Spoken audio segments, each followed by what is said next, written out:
वो परम वो परम सत्य की कैटेगरी ना मानकर उसे सेपरेट मानते हैं, भगवान को साकार रूप ना मानकर निराकार रूप मानते हैं, इस करके वो और गहरे अंधकार में जाते हैं।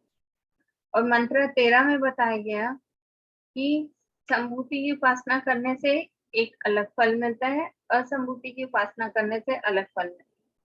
अगर आप भगवान की संभूति की उपासना करेंगे तो आप भगवत धाम जाएंगे, और अगर जो संभूति जो परम सत्य नहीं है उसकी उपासना करेंगे तो आप इसी भौतिक जगत में जन्म मृत्यु जरा व्याधि के चक्रव्यूह में फंसे रहे। ये 13 नंबर श्लोक है। और फिर 14 में बताया कि हमें संभूति की भी उपासना करनी चाहिए और असंभूति की भी उपासना करनी चाहिए। तो इसका एग्जाम्पल दिया था, जैसे हम में कोई रोग होता है तो हम लोग दवाई लेते हैं, उससे ठीक करते हैं। तो असंभूति जो देवी देवताओं की उपासना है उससे हमें इतना ही होगा कि हमारा रोग ठीक हो जाएगा।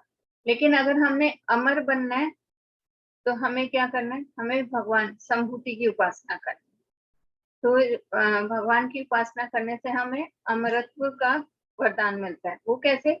हम लोग गोलोक जाते हैं जहाँ पे जन्म मृत्यु नहीं। क्लियर है? तो पहले अगर हम भव रोगी हैं तो पहले तो हमें अपना रोग सही करना है, फिर अमर होना है। तो इसलिए असंभूति की भी उपासना करनी है, संभूति की भी उपासना। क्लियर है यहाँ पे? हरे कृष्ण माता जी। जी। असंभूति की उपासना हम मतलब जैसे डिवोटीज है अभी, असंभूति की उपासना इतनी खास मायने तो नहीं रखेगी ना हमारे लिए। वो जैसे नहीं, कर्मी और लोग मायने उनके नहीं रखती। उसमें यह है कि असंभूति की उपासना मतलब हमें उन्हें आदर देना है, जी हमें जी जी सम्मान देना सम्मान देना है। है ऐसा उनको। नहीं कि पूरी उपासना उन्हें भजना ही है, ऐसा।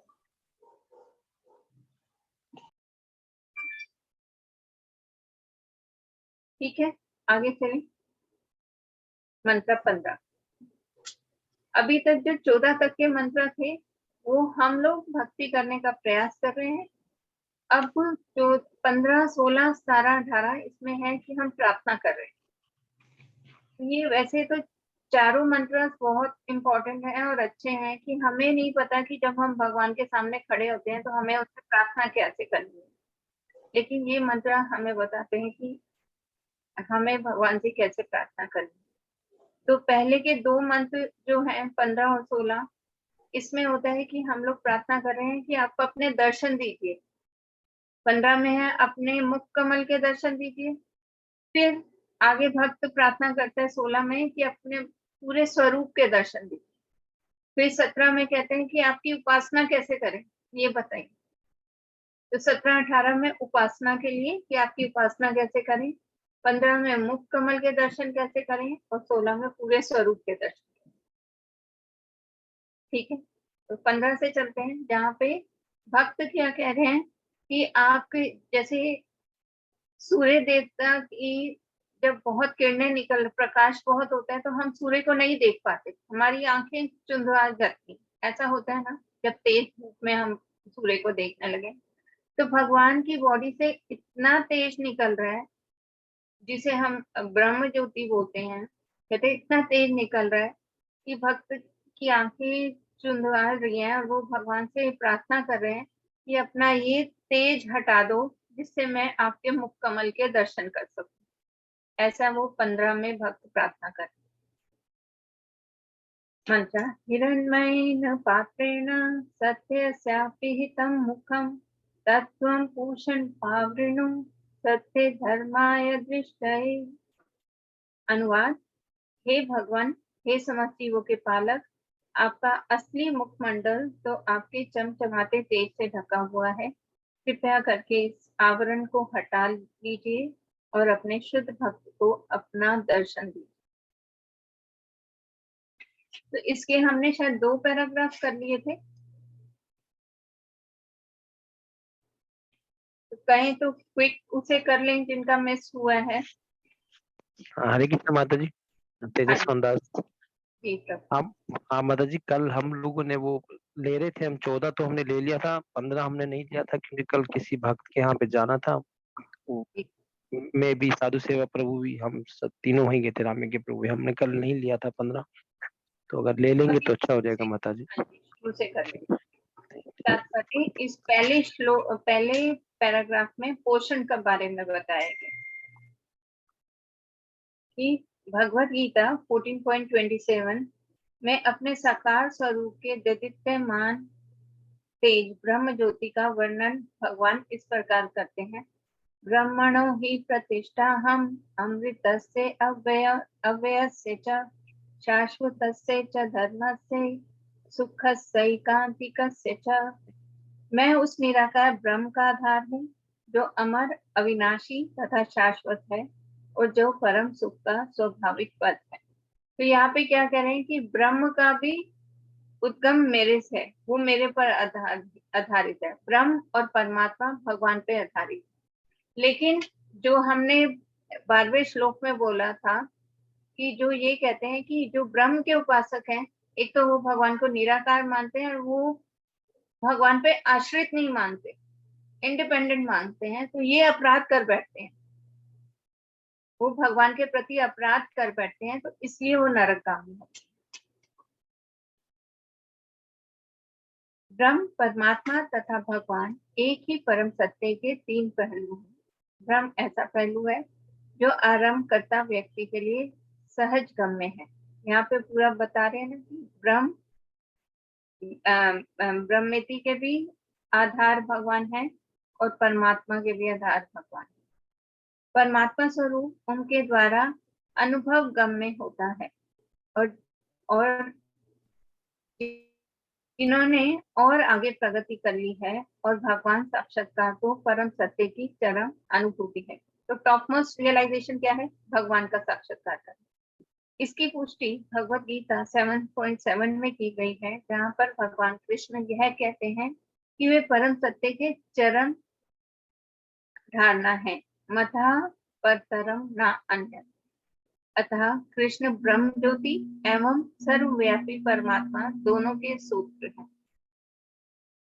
भगवत गीता 10.42 में कृष्ण आगे कहते हैं, अथवा बहुनैतेन किं ज्ञातेन तव अर्जुन विष्टा भयम इदम कृत सन्मे काशेन स्थितो जगत।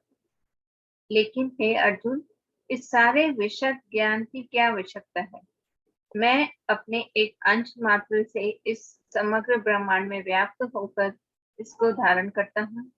इस तरह अपने एक समान सर्वव्यापी परमात्मा स्वरूप से भगवान संपूर्ण भौतिक विराट सृष्टि का पालन करते हैं। साथ ही वे आध्यात्मिक जगत में भी जो कुछ व्यक्त है उसके पालन करता है। अतएव श्री ईशोपनिषद के इस श्रुति मंत्र में भगवान का पोषण अर्थात चरम पालक के रूप में संबोधित किया गया है कि भगवान परम पालक हैं, सबके, सभी जीवों के भी हैं, ब्रह्म के भी हैं, परमात्मा के भी हैं। सभी के पालन करता कौन है? भगवान। अब आगे बताया गया है इस पैराग्राफ में सत्य धर्म सत्य दृष्ट, इसके बारे में बताया गया। पूर्ण पुरुषोत्तम भगवान श्री कृष्ण सतत दिव्य आनंद से पूरित हैं, आनंदमय अभ्यास। आज से 5000 वर्ष पूर्व जब वे भारत में वृंदावन में विद्यमान थे, तो वे सदैव दिव्य आनंद में निमग्न रहे। यहाँ तक कि अपनी बाल लीलाओं के प्रारंभ से ही वे वैसे थे।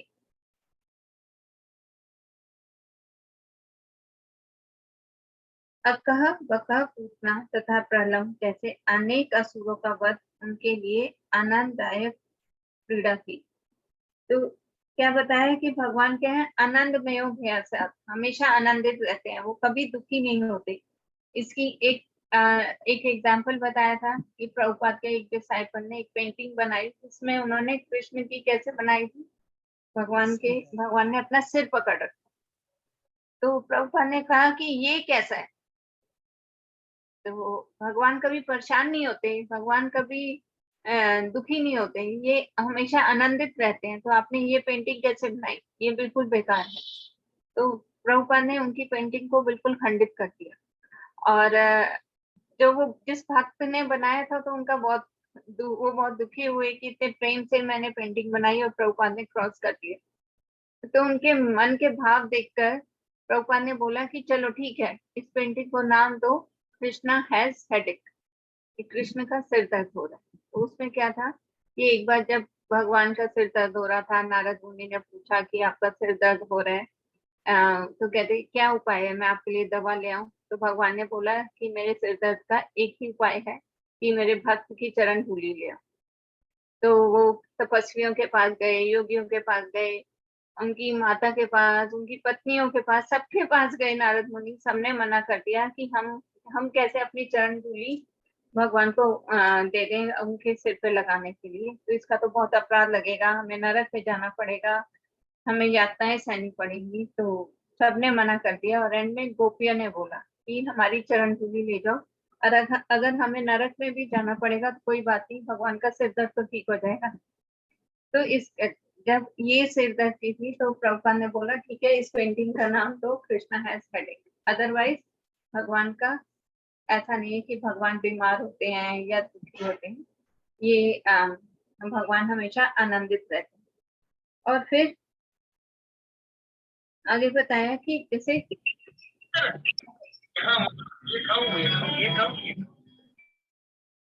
भगवान ने क्या करा, अक्का बका पूतना प्रलम्ब ऐसे असुरों का वध किया। तो क्या बहुत परिश्रम करना पड़ता था इन असुरों का वध करने के लिए? नहीं। कैसे कर देते थे? जैसे एक बच्चा खेल खेल में खिलौने तोड़ देता, तो कहते मामा जो थे वो लकड़ी के खिलौने भेजता जा रहा है और भांजा जो है वो खिलौने तोड़ता जा रहा है। तो ऐसा ही होता। तो बहुत सिंपली, बहुत ज्यादा एफर्ट्स नहीं करने पड़ते थे कृष्ण को, वो आनंद में खेलते खेलते कब तोड़ दिया पता ही नहीं चलता। फिर आगे वृंदावन के ग्राम में उन्होंने अपनी माता, भ्राता तथा मित्रों के साथ आनंद पूर्ण लीलाएं की। और जब वे एक चपल माखन चोर की भूमिका निभा रहे थे तो उनके सारे संगी उनकी इस चोरी का दिव्य आनंद उठा रहे थे। तो क्या है, भगवान खुद भी आनंदित रहते हैं और जो भगवान का एसोसिएशन लेते हैं, उनके संग में रहते हैं, तो भगवान उन्हें भी आनंदित करते हैं। जी अर्जुन प्रभु, आपने हैंड रेज किया।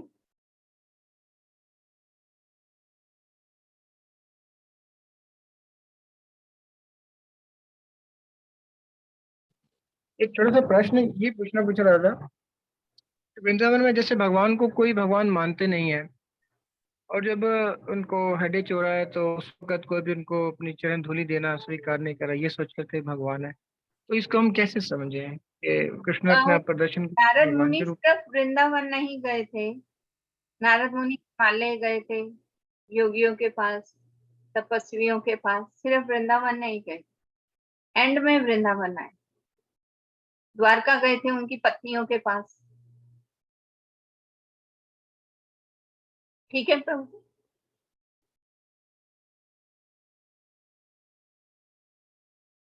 माखन चोर के रूप में भगवान का यश उपालभ के योग्य नहीं है, क्योंकि माखन चुराकर भगवान अपने शुद्ध भक्तों को आनंद प्रदान कर रहे थे। तो कोई कहे कि चोरी करके भगवान चोरी कर रहे थे, इतना घृणित काम, छोटा काम कर रहे हैं, चोरी कर रहे हैं, तो ये कैसा ही है। तो लेकिन चोरी करके भी भगवान आनंद दे रहे थे। जिसके घर में चोरी करने नहीं जाते थे उन्हें लगता था कि कृष्णा कब आएंगे, कब हमारे घर में चोरी करेंगे, और वो दुखी होते थे तो सिर्फ ऊपर ऊपर से। जब कृष्ण उनके घर में नहीं जाते थे होता था कि आज कृष्ण आए क्यों नहीं चोरी करने। तो ये वो अपनी लीला से क्या था, सबको आनंदित कर, चोरी करके भी आनंदित। तेजस्वान प्रभु। हरे कृष्ण माता जी। हरे कृष्ण। हम माता जी ऐसे ही एक मेरा भी मतलब सवाल है। हम जब वृंदावन में गए थे तो फर्स्ट टाइम 2014 में फर्स्ट टाइम गया था मैं, तो वहां हम जब राधा कुंड में गए तो वहाँ पंडित बैठे रहते हैं, तो उनने हमको हरे कृष्णा किया तो वो कह रहे यहाँ हरे कृष्णा, कृष्णा को कोई नहीं जानता है, यहाँ सिर्फ राधे राधे बोलना चाहिए। और कृष्ण तो उन्होंने डायरेक्ट ऐसे कहा था कि कृष्ण तो यहाँ हमारे घरों के पास सफाई करते हैं, कृष्ण को कोई नहीं जानता। तो मैं हालांकि भगवान ने सारी लीलाएं भी वृंदावन में की हैं, फिर भी उनको वहाँ कोई भगवान नहीं मानता, वो ऐसे बोल रहे थे। तो मैं बड़ा सुन के हैरान हुआ, फर्स्ट टाइम वृंदावन गया था मैं माता जी, तो मैं इससे मतलब सब बोलना वो भगवान को अपने परिवार का सदस्य मानते, भगवान नहीं मानते। अगर परिवार भगवान मानते तो कोई गोप सखा उनको क्या अपना जूठा खिला सकते थे। लेकिन हम कलेवा की जो ये लीला सुनते हैं तो क्या है, भगवान अपने गोप सखाओं के मुख में डाल भी रहे हैं, उनके मुख से निकाल कर अपने मुंह में डाल रहे हैं। ये हाँ देखिए, पिक भी देखिए माता जी, हाँ ये सब है। तो ये वो उन्हें अपने परिवार का सदस्य मानते थे, उन्हें भगवान नहीं मानते। तो वो वृंदावन में सिर्फ राधा रानी को ही बड़ा मानते हैं। हाँ, क्योंकि वो कहते हैं कि राधा रानी के कारण ही कृष्ण वृंदावन में आए, तो यहाँ पे राधा रानी ज्यादा ऊपरी। तो तभी मैंने पीछे भी बताया था कि वैसे तो तत्व की दृष्टि से देखें तो भगवान सर्वोपरि है। अगर रस की दृष्टि से देखें तो भक्त सर्वोपरि है, और भक्त में श्रीमती राधा रानी सबसे उत्तम है। हाँ। ठीक है तो राधा थैंक यू। रानी कृष्ण को बांध पाती हैं, राधा रानी के कृष्ण कारण ही कृष्ण वृंदावन में रहते हैं। तो इस करके राधा रानी का नाम ज्यादा लिया जाता है। हाँ वृंदावन में तो हर जगह ही माता जी तो राधा रानी को याद लेकिन किया जाता है। लेकिन प्रभुपाद ने अलाउ नहीं किया। हाँ प्रभुपाद जी ने मना किया है। हाँ। हाँ, तो जैसे राधे राधे बोलते हैं, तो इवन कीर्तन में भी जब राधे राधे राधे होता है तो प्रभुपाद ने मना किया कि सिर्फ हरे कृष्ण महामंत्र, कि कृष्ण के बिना हम राधा रानी का नाम नहीं लेंगे। जी ठीक मतलब है। इसकी खास फिलोसफी, यही कोई फिलोसफी हो? हाँ, कृष्ण के बिना हम राधा रानी को नहीं भजते, खाली कृष्ण को भी नहीं भजते, खाली राधा रानी को भी भजते। तो पहले के अगर हम देखते हैं ना, वृंदावन में भी जो शुरू में थे तो वहां पे राधा रानी नहीं थी। अगर हम राधा रमन मंदिर में जाएं तो राधा रानी नहीं है, बांके बिहारी मंदिर में जाएं तो वहां पे राधा रानी नहीं है। लेकिन ये बाद में गौड़िया वैष्णव संप्रदाय में आया कि जहाँ पे कृष्ण है वहां राधा रानी होंगी। तो और कृष्ण से पहले राधा रानी का नाम लेते हैं, इसीलिए कोई भी मंदिर होता है तो उसमें नाम आता है राधा पार्थसारथी, राधा माधव, राधा श्याम सिंह। राधा रानी का नाम पहले आता है, भगवान का नाम बाद में। मतलब हाँ जी प्रभु, मतलब हम कीर्तन अम्यूट हो गए हैं प्रभु। हाँ मतलब हमें कीर्तन भी नहीं करते हैं, हम कीर्तन भी मतलब प्रभुपाद जी ने मना किया है ना हमें। हाँ जी, कीर्तन भी मना है। बस वो यही वजह है कि मतलब पहले हम मतलब हाँ जी, दोनों का नाम लेते हैं, महामंत्र में हम दोनों का नाम ले लेते हैं। ठीक। ठीक है।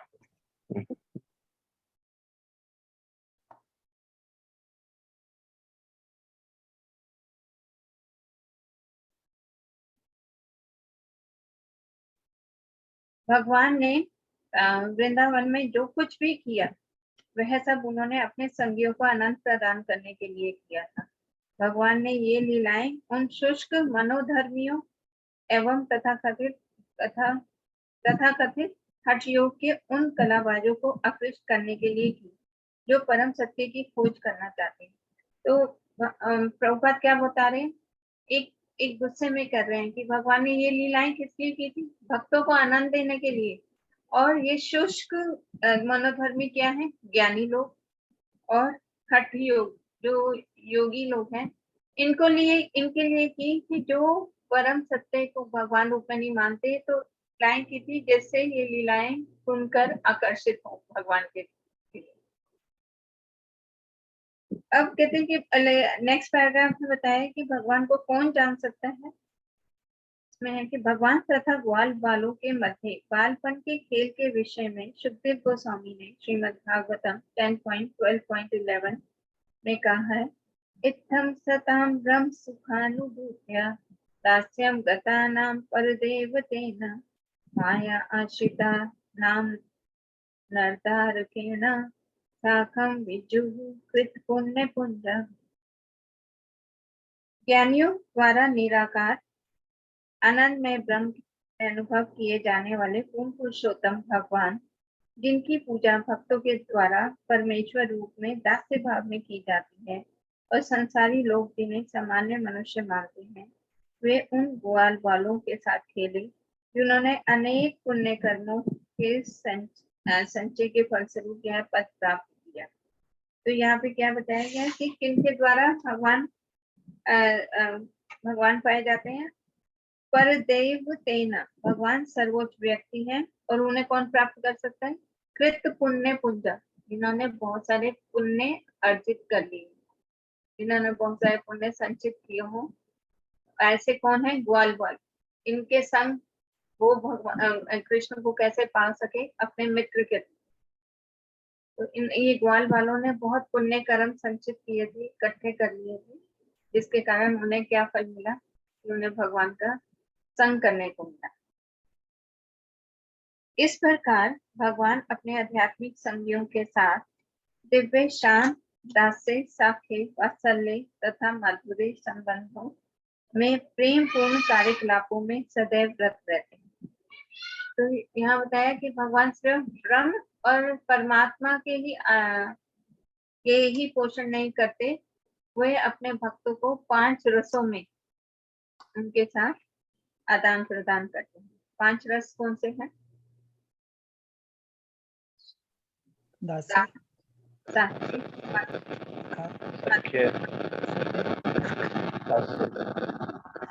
माधुर्य जी।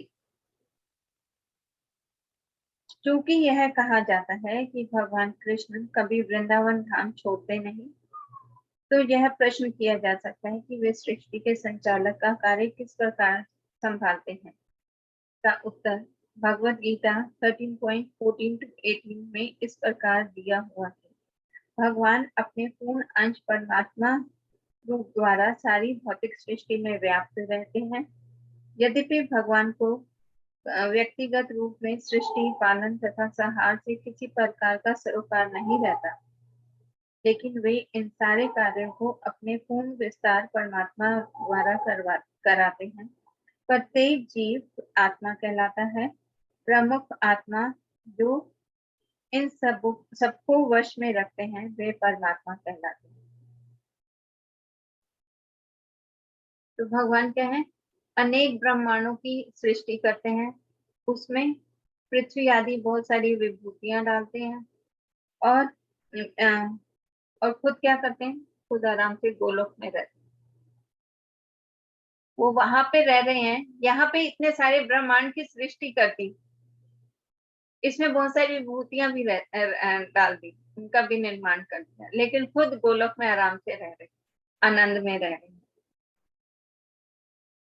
और क्या कर रहे हैं? परमात्मा रूप में हर जीव के हृदय में रहते हैं और वो परमात्मा क्या है? उस जीव को गाइड करता रहता है। ऐसा ही होता है ना? लेकिन भगवान आकर तो नहीं कर रहे, उन्होंने आगे परमात्मा रूप में कि हर जीव को वो गाइड करते रहते हैं, मार्गदर्शन कर रहे हैं। तो जैसे हमने बिल गेट का एक एग्जाम्पल सुना था। बिल गेट क्या कर रहा है? अपनी पॉलिसीज, अपने नियम के रूप में पूरी कंपनी में व्याप्त भी है। ये ब्रह्म हो गया ना, अपनी शक्ति के रूप में। फिर जैसे परमात्मा हृदय में रहते हैं, तो वैसे ही बिल गेट क्या है कि हर कंप्यूटर स्क्रीन पे आकर सबको चेक भी कर लेते हैं और निर्देश भी कर लेते हैं कि ये करना है, ये नहीं करना। और खुद क्या कर रहे हैं बिल गेट? अपनी फैमिली के साथ कहीं पे एंजॉय कर रहे हैं। तो सेम भगवान है कि इस पूरी सृष्टि का अरेंजमेंट कर दिया और अपनी विभूतियां शक्तियां डाल दी और फिर उसके बाद परमात्मा रूप में सारे कार्य कर रहे हैं और खुद क्या कर रहे हैं? खुद गोलोक में आनंद ले रहे हैं।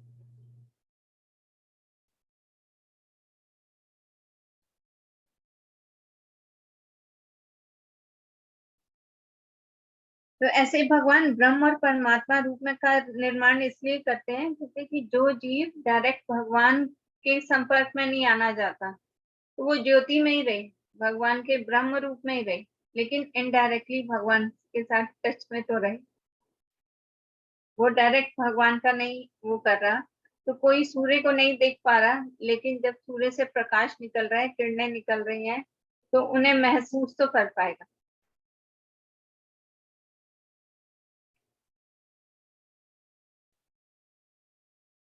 आगे, ईश्वर साक्षात्कार की यह पद्धति एक महान विज्ञान है। भौतिकतावादी सांख्य योगी इस भौतिक सृष्टि के 24 तत्वों का विश्लेषण तथा चिंतन ही कर सकते हैं, क्योंकि उन्हें पुरुष अर्थात भगवान के विषय में कोई जानकारी नहीं रहती, और निर्विशेष अध्यात्मवादी ब्रह्म ज्योति की चकाचौंध मात्र से ही मोहित हो जाते हैं। यदि कोई सचमुच परम सत्य को पूरी तरह जानना चाहता है, तो उसे 24 भौतिक तत्वों एवं ब्रह्म ज्योति को भेद कर उनके परे जाना होगा। श्री ईशोपनिषद हिरण्मय पात्र या भगवान के दीप्तमान आवरण को हटाने के लिए प्रार्थना करते हुए इसी ओर संकेत करती है। जब तक यह आवरण हटा नहीं दिया जाता, जिससे कि मनुष्य भगवान के असली कमल मुख का दर्शन कर सके, तब तक परम सत्य का वास्तविक साक्षात्कार नहीं किया जा सकता।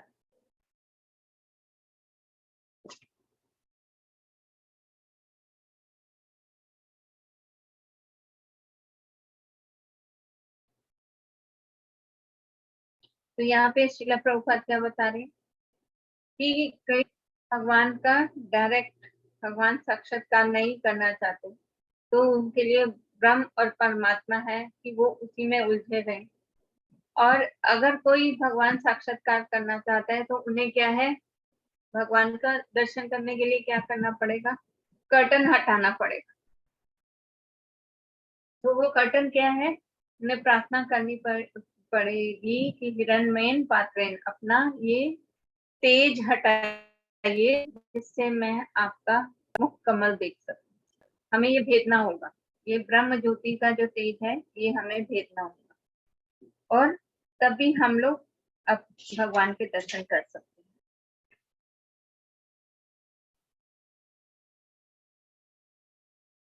परमात्मा स्वरूप पूर्ण पुरुषोत्तम भगवान के 3 पांच विस्तारों या विष्णु तत्वों में से एक है, जिन्हें सामूहिक तौर पर पुरुष अवतार कहा जाता है।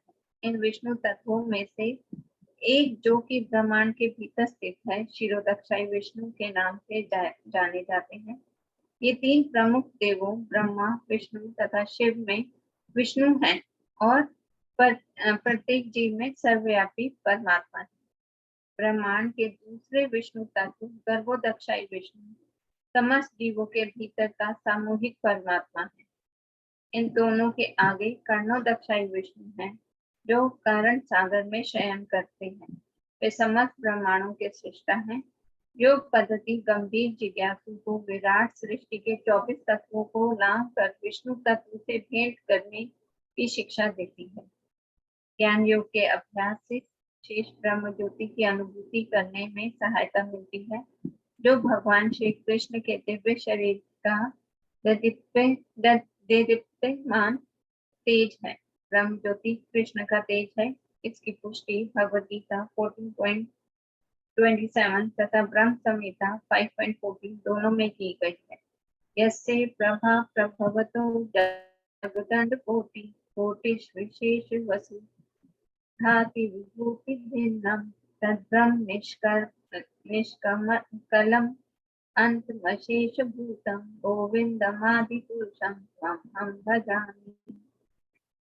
लाखों करोड़ों ब्रह्मांडों में असंख्य ग्रह हैं, और इनमें से प्रत्येक ग्रह अपनी विराट संरचना के कारण एक दूसरे से भिन्न है। ये सारे ग्रह ब्रह्म ज्योति के एक कोने में स्थित हैं। यह ब्रह्म ज्योति पूर्ण पुरुषोत्तम भगवान गोविंद की केवल शारीरिक किरणें मात्र हैं, जिनकी मैं पूजा करता हूँ। ब्रह्म संहिता में यह मंत्र परम सत्य के वास्तविक साक्षात्कार के आधार पर कहा गया है, और श्री ईशोपनिषद का यह श्रुति मंत्र इस मंत्र की पुष्टि साक्षात्कार की विधि के रूप में करता है।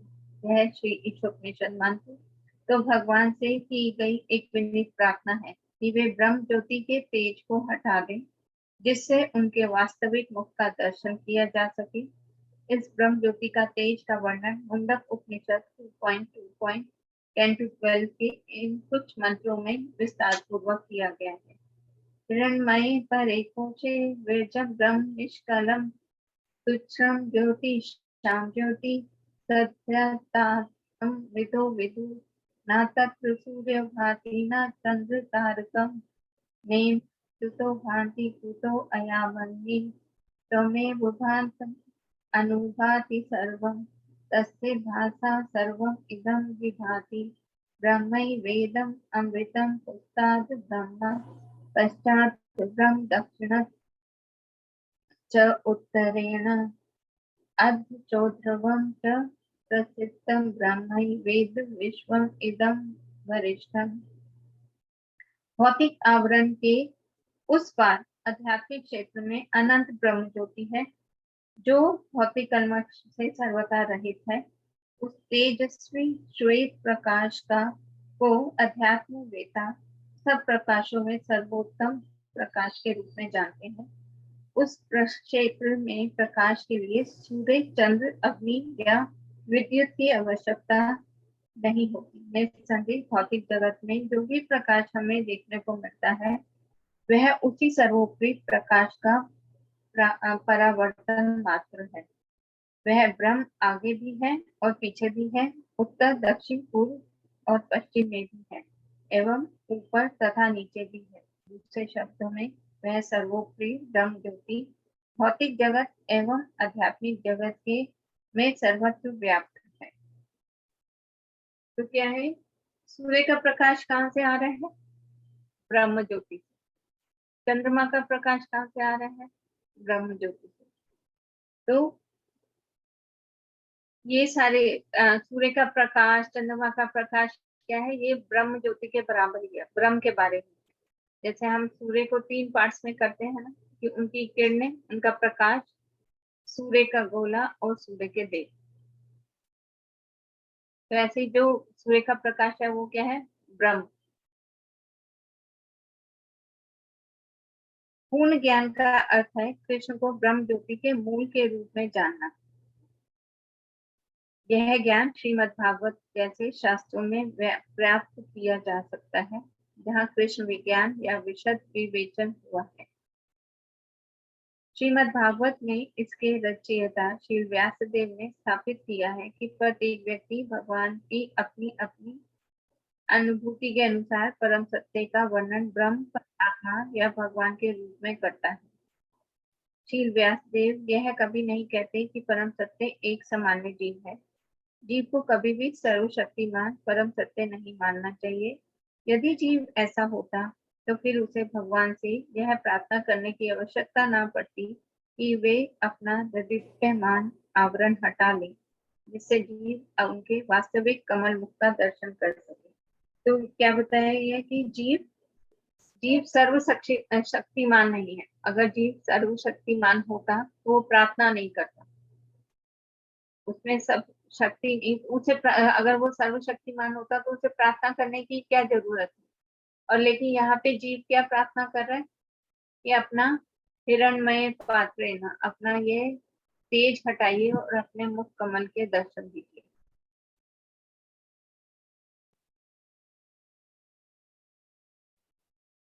निष्कर्ष यह है कि जिस मनुष्य को परम सत्य की शक्तियों की जानकारी नहीं होती उसे निराकार ब्रह्म की अनुभूति होती है। इसी प्रकार जब किसी को भगवान की भौतिक शक्तियों की अनुभूति होती है किंतु उनकी आध्यात्मिक शक्तियों का ज्ञान नहीं रहता या अल्प ज्ञान रहता है तो उसे परमात्मा का साक्षात्कार होता है। इस प्रकार परम सत्य की ब्रह्म तथा परमात्मा दोनों की अनुभूतियों का आंशिक साक्षात्कार है।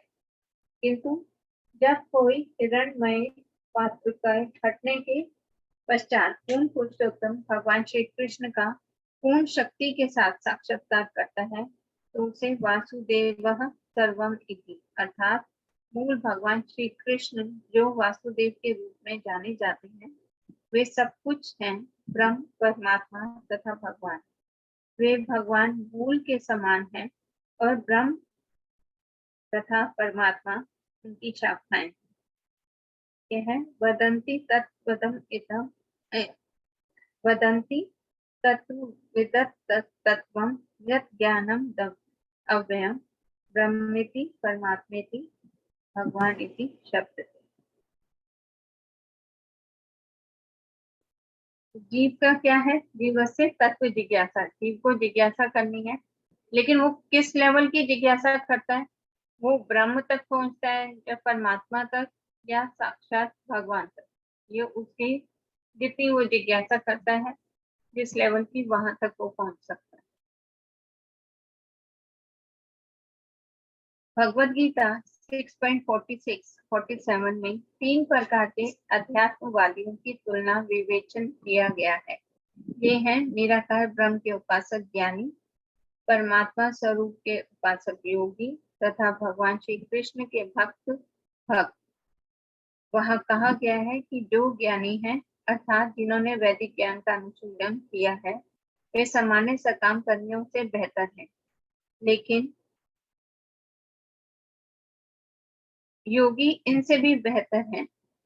इन सब योगियों में से जो पूरी शक्ति से भगवान की निरंतर सेवा करते हैं, वे सर्वोच्च हैं। संक्षेप में हम यह कह सकते हैं कि एक दार्शनिक विचारक एक श्रमिक से बेहतर है और एक योगी एक विचारक से बेहतर है, और सभी योगी में से वह योगी जो भक्ति योग का पालन करता है और निरंतर भगवान की सेवा में लगा रहता है, सर्वश्रेष्ठ है।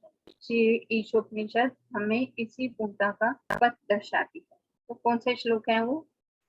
तपस्वी भेव अधिको योगी, ज्ञानी भेव अपि मतो अधिकः, कर्मी भय अधिको योगी, तस्मात् योगी भव अर्जुना। योगी नाम अपि सर्वेषां मद्गतेन अंतरात्मना श्रद्धावान भजते यो मां समे युक्त तमो मता। ये 46 और 47 में बताया कि कर्मियों से ऊपर ज्ञानी, ज्ञानी से ऊपर योगी, योगी से ऊपर भक्त, और भक्त, और फिर उसके ऊपर फिर प्रभुपाद यहाँ पे निष्कर्ष कर रहे हैं कि भक्ति जो है वो सर्वोपरि है, वो भी पूर्ण है। जैसे भगवान पूर्ण है, तो भगवान से निकली सभी इकाइयां पूर्ण है, भगवान की भक्ति भी पूर्ण है।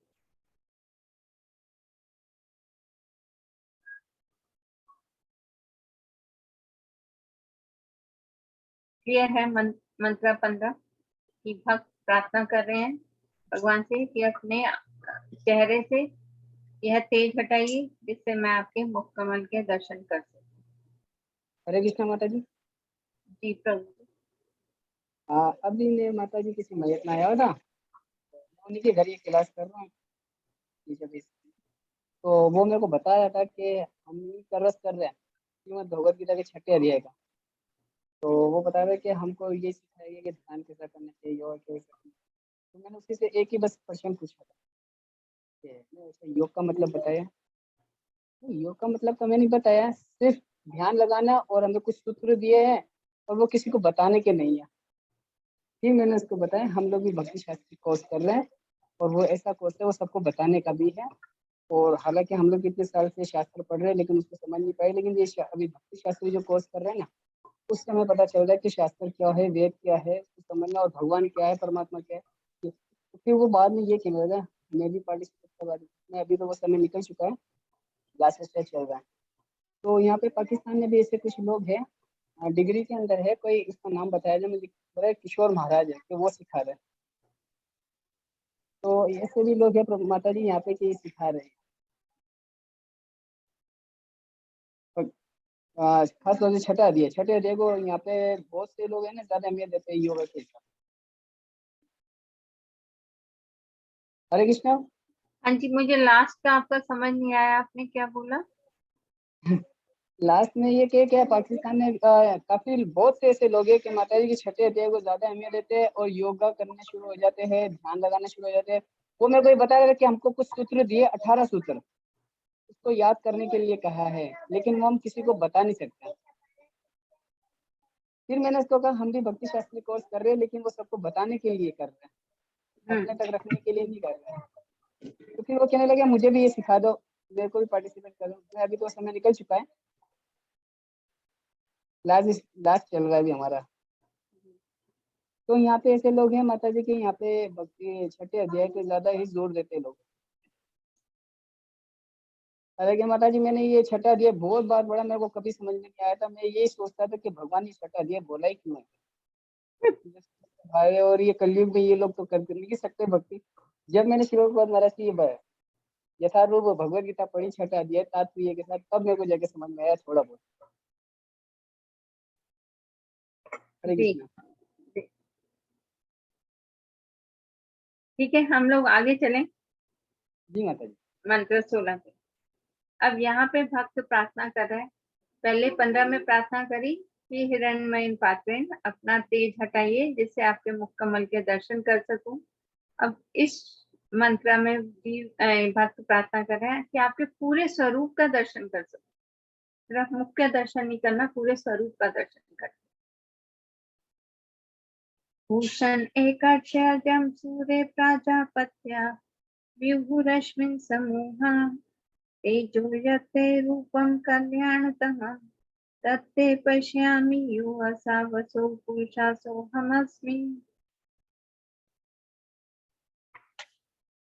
इसका एक बार शब्दार्थ हम लोग रीड कर लेते हैं।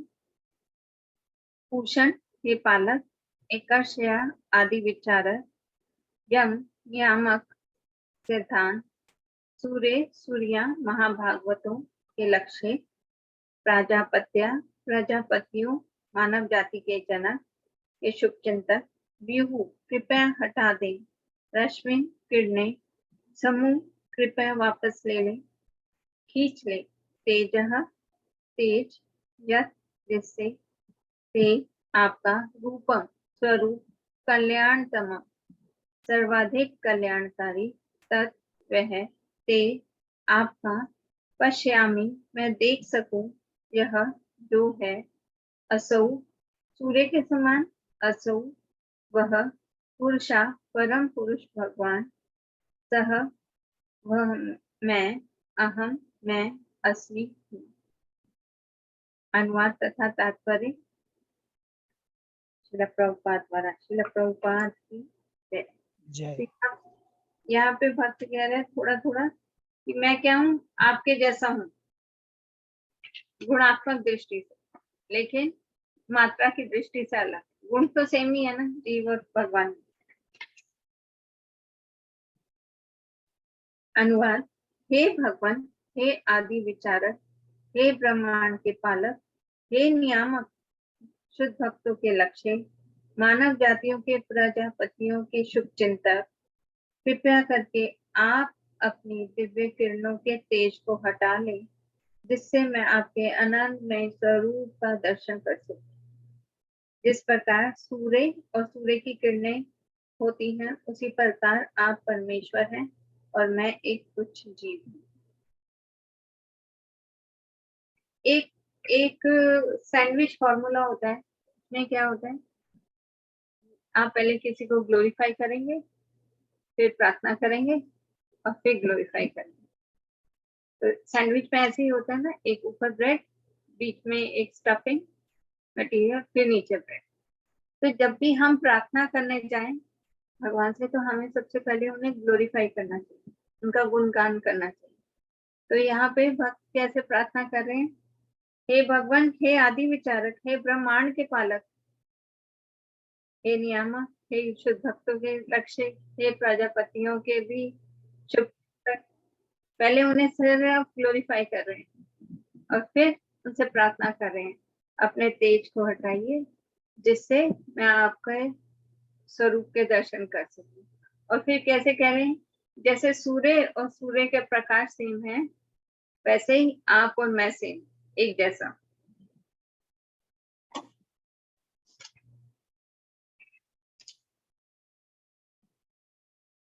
तात्पर्य। सूर्य तथा उसकी किरणें गुण की दृष्टि से समान है, इसी प्रकार भगवान तथा जीव भी गुण में एक समान है। सूर्य एक है, लेकिन सूर्य की किरणें में अणु असंख्य हैं। सूर्य की किरणें सूर्य के अंश हैं और सूर्य तथा उसकी किरणें मिलकर पूर्ण सूर्य की रचना करती हैं। सूर्य के ही भीतर सूर्य देव का निवास है। उसी तरह परम आध्यात्मिक लोक गोलोक वृंदावन के भीतर, जिससे ब्रह्म ज्योति का तेज उद्भूत होता है, भगवान अपनी सनातन लीलाओं का आनंद लेते हैं, इसकी पुष्टि ब्रह्म संहिता 5.29 में होती है। चिंता मणि प्रखर सत्म सुकल्प लक्षावृतेश सुरभीर विपालयन्तम् लक्ष्मी सहस्र शत संभ्रभे सेव्यमानम् गोविंदमादिपुरुषं तमहं भजामि। मैं उन आदि भगवान प्रथम जनक गोविंद की पूजा करता हूँ, जो चिंतामणि से पूरित लाखों कल्प वृक्षों से घिरे हुए धामों में सुरभि गायें चराते हैं। वे सदैव लाखों लक्ष्मियों द्वारा अत्यंत आदर तथा प्रेम से सेवित हैं। तो क्या बताया गया? 3 कैटेगरी सूर्य की किरणें, सूर्य देव, सूर्य का लोक और सूर्य देव। उसी तरह ब्रह्म, परमात्मा और भगवान, जीव, आध्यात्मिक जगत और कृष्ण।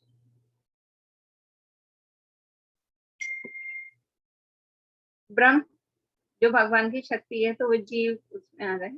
आध्यात्मिक जगत जो लोक है, और कृष्ण जो देव है। सूर्य की किरणें, सूर्य का लोक और सूर्य देव।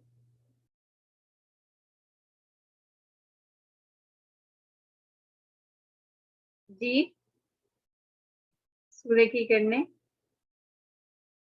सूर्य का लोक, आध्यात्मिक लोक, और सूर्य देव भगवान कृष्ण। क्लियर है?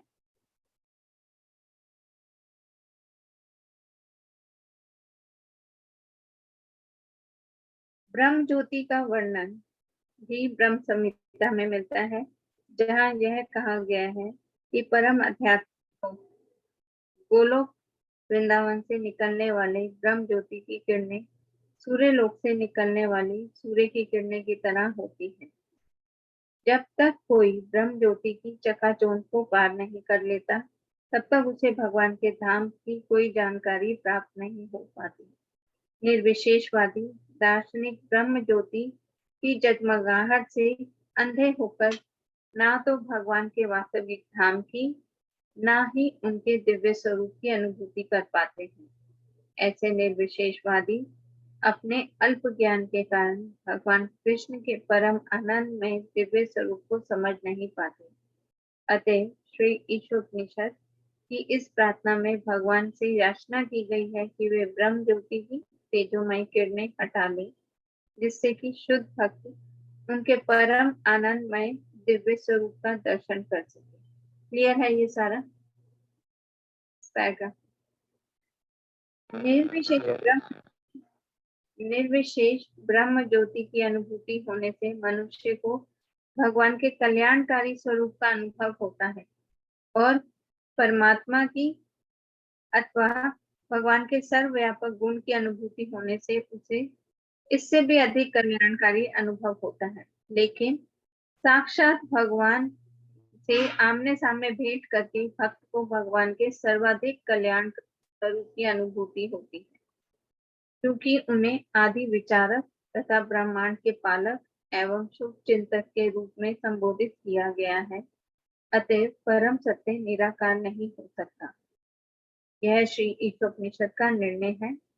भूषण शब्द पालन करता विशेष रूप से महत्वपूर्ण है, क्योंकि यद्यपि भगवान सभी जीवों का पालन करते हैं, लेकिन वे अपने भक्तों का विशेष रूप से पालन करते हैं।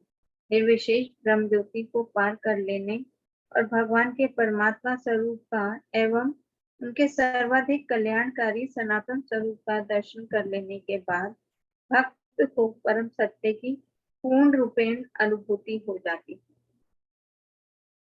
क्लियर है ये पैराग्राफ भी?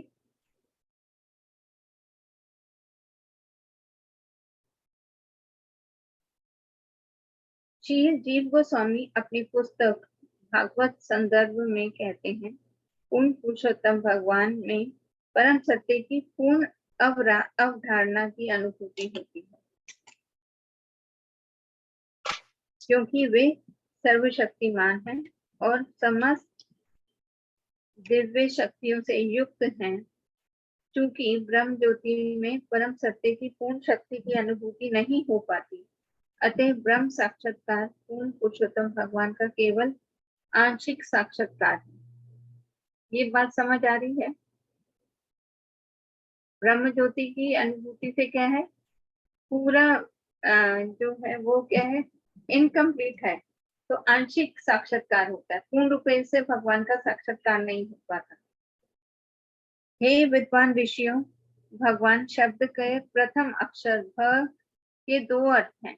पहला, जो पूरी तरह भरण करता है, भ के क्या है, जो पूरी तरह भरण करता है, तथा दूसरा अभिभावक, मतलब पालक, पालन करने वाले, जैसे पेरेंट्स। दूसरा अक्षर ग का अर्थ है पथ प्रदर्शक या सृष्टा। वान का अर्थ है उनमें सभी जीव निवास करते हैं और वे भी सब में हैं। कहने का तात्पर्य यह है कि दिव्य शब्द भगवान अनंत ज्ञान, सामर्थ्य, शक्ति, ऐश्वर्य, बल तथा प्रभाव को बताता है, जिसमें लेश मात्र भी भौतिक दोष नहीं है। यहाँ भगवान शब्द का मीनिंग समझ आया? भ का अर्थ पालन करने वाला, ग का अर्थ पथ प्रदर्शक और ग का अर्थ पोषण करने वाला, हाँ, जिसमें सभी जीव निवास करते हैं। पैराग्राफ 5, भगवान अपने अनन्य भक्तों का पूरी तरह पालन करते हैं और भक्ति की पराकाष्ठा के मार्ग में उन्हें क्रमशः अग्रसर होने के लिए मार्गदर्शन करते हैं। तो यहाँ पे कि भगवान अपने भक्तों का पालन कैसे करते हैं, पूरे पॉइंट दिए हैं, उन्हें ध्यान से रीड करना। वे अपने भक्तों के नायक के रूप में अंत को गत्वा उन्हीं को अपने आप को सौंप करके उनकी भक्ति में सेवा की समस्त आकांक्षाओं को पूरा करते हैं। भगवत भक्त भगवान की अहेतु की कृपा के से भगवान का साक्षात दर्शन करते हैं और इस तरह भगवान अपने भक्तों को सर्वोच्च आध्यात्मिक लोक गोलोक वृंदावन पहुंचने में सहायक बनते हैं। सृष्टा होने के कारण वे अपने भक्तों को वे समस्त योग्यताएं प्रदान कर सकते हैं जिससे वे अंततः उनके पास पहुंच सके। भगवान समस्त कारणों के कारण हैं। दूसरे शब्दों में, क्योंकि उनका कोई कारण नहीं है, अतः वे ही आदि कारण हैं। परिणाम स्वरूप वे अपनी अंतरंगा शक्ति के संसर्ग से आनंद का आस्वादन करते हैं। बहिरंगा शक्ति पूरी तरह से उनके द्वारा प्रकट नहीं की जाती, क्योंकि वे अपने पुरुषों के रूप में विस्तार करते हैं। इन्हीं विस्तारों द्वारा वे भौतिक जगत का पालन करते हैं। ऐसे विस्तारों के द्वारा वे भौतिक जगत का सृजन, पालन तथा संहार करते हैं। तो भगवान भक्तों का कैसे पालन करते हैं? कौन कौन से पॉइंट आए? वे उनका मार्गदर्शन करते हैं, वे स्वयं को उनको सौंप देते हैं, वो उनकी आकांक्षाओं को पूरा करते हैं, उनको दर्शन देते हैं, गोलोक धाम में वास कराते हैं, भक्तों को सब योग्यताएं प्रदान करते हैं, आनंद का आस्वादन, उनके साथ आनंद का आस्वादन करते हैं।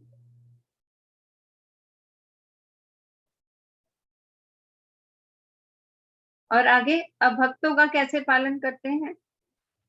7 पॉइंट है माता जी। हाँ जी, 7 पॉइंट है वो 7।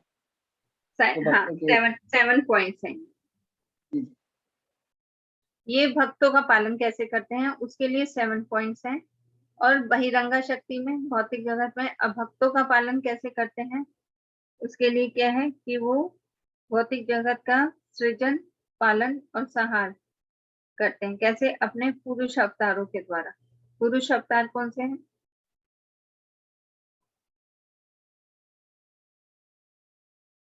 पुरुष अवतार कौन से हैं भगवान के?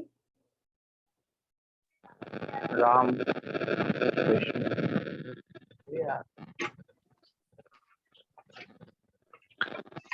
विष्णु का 3 तत्व। हाँ जी, हाँ जी। यस।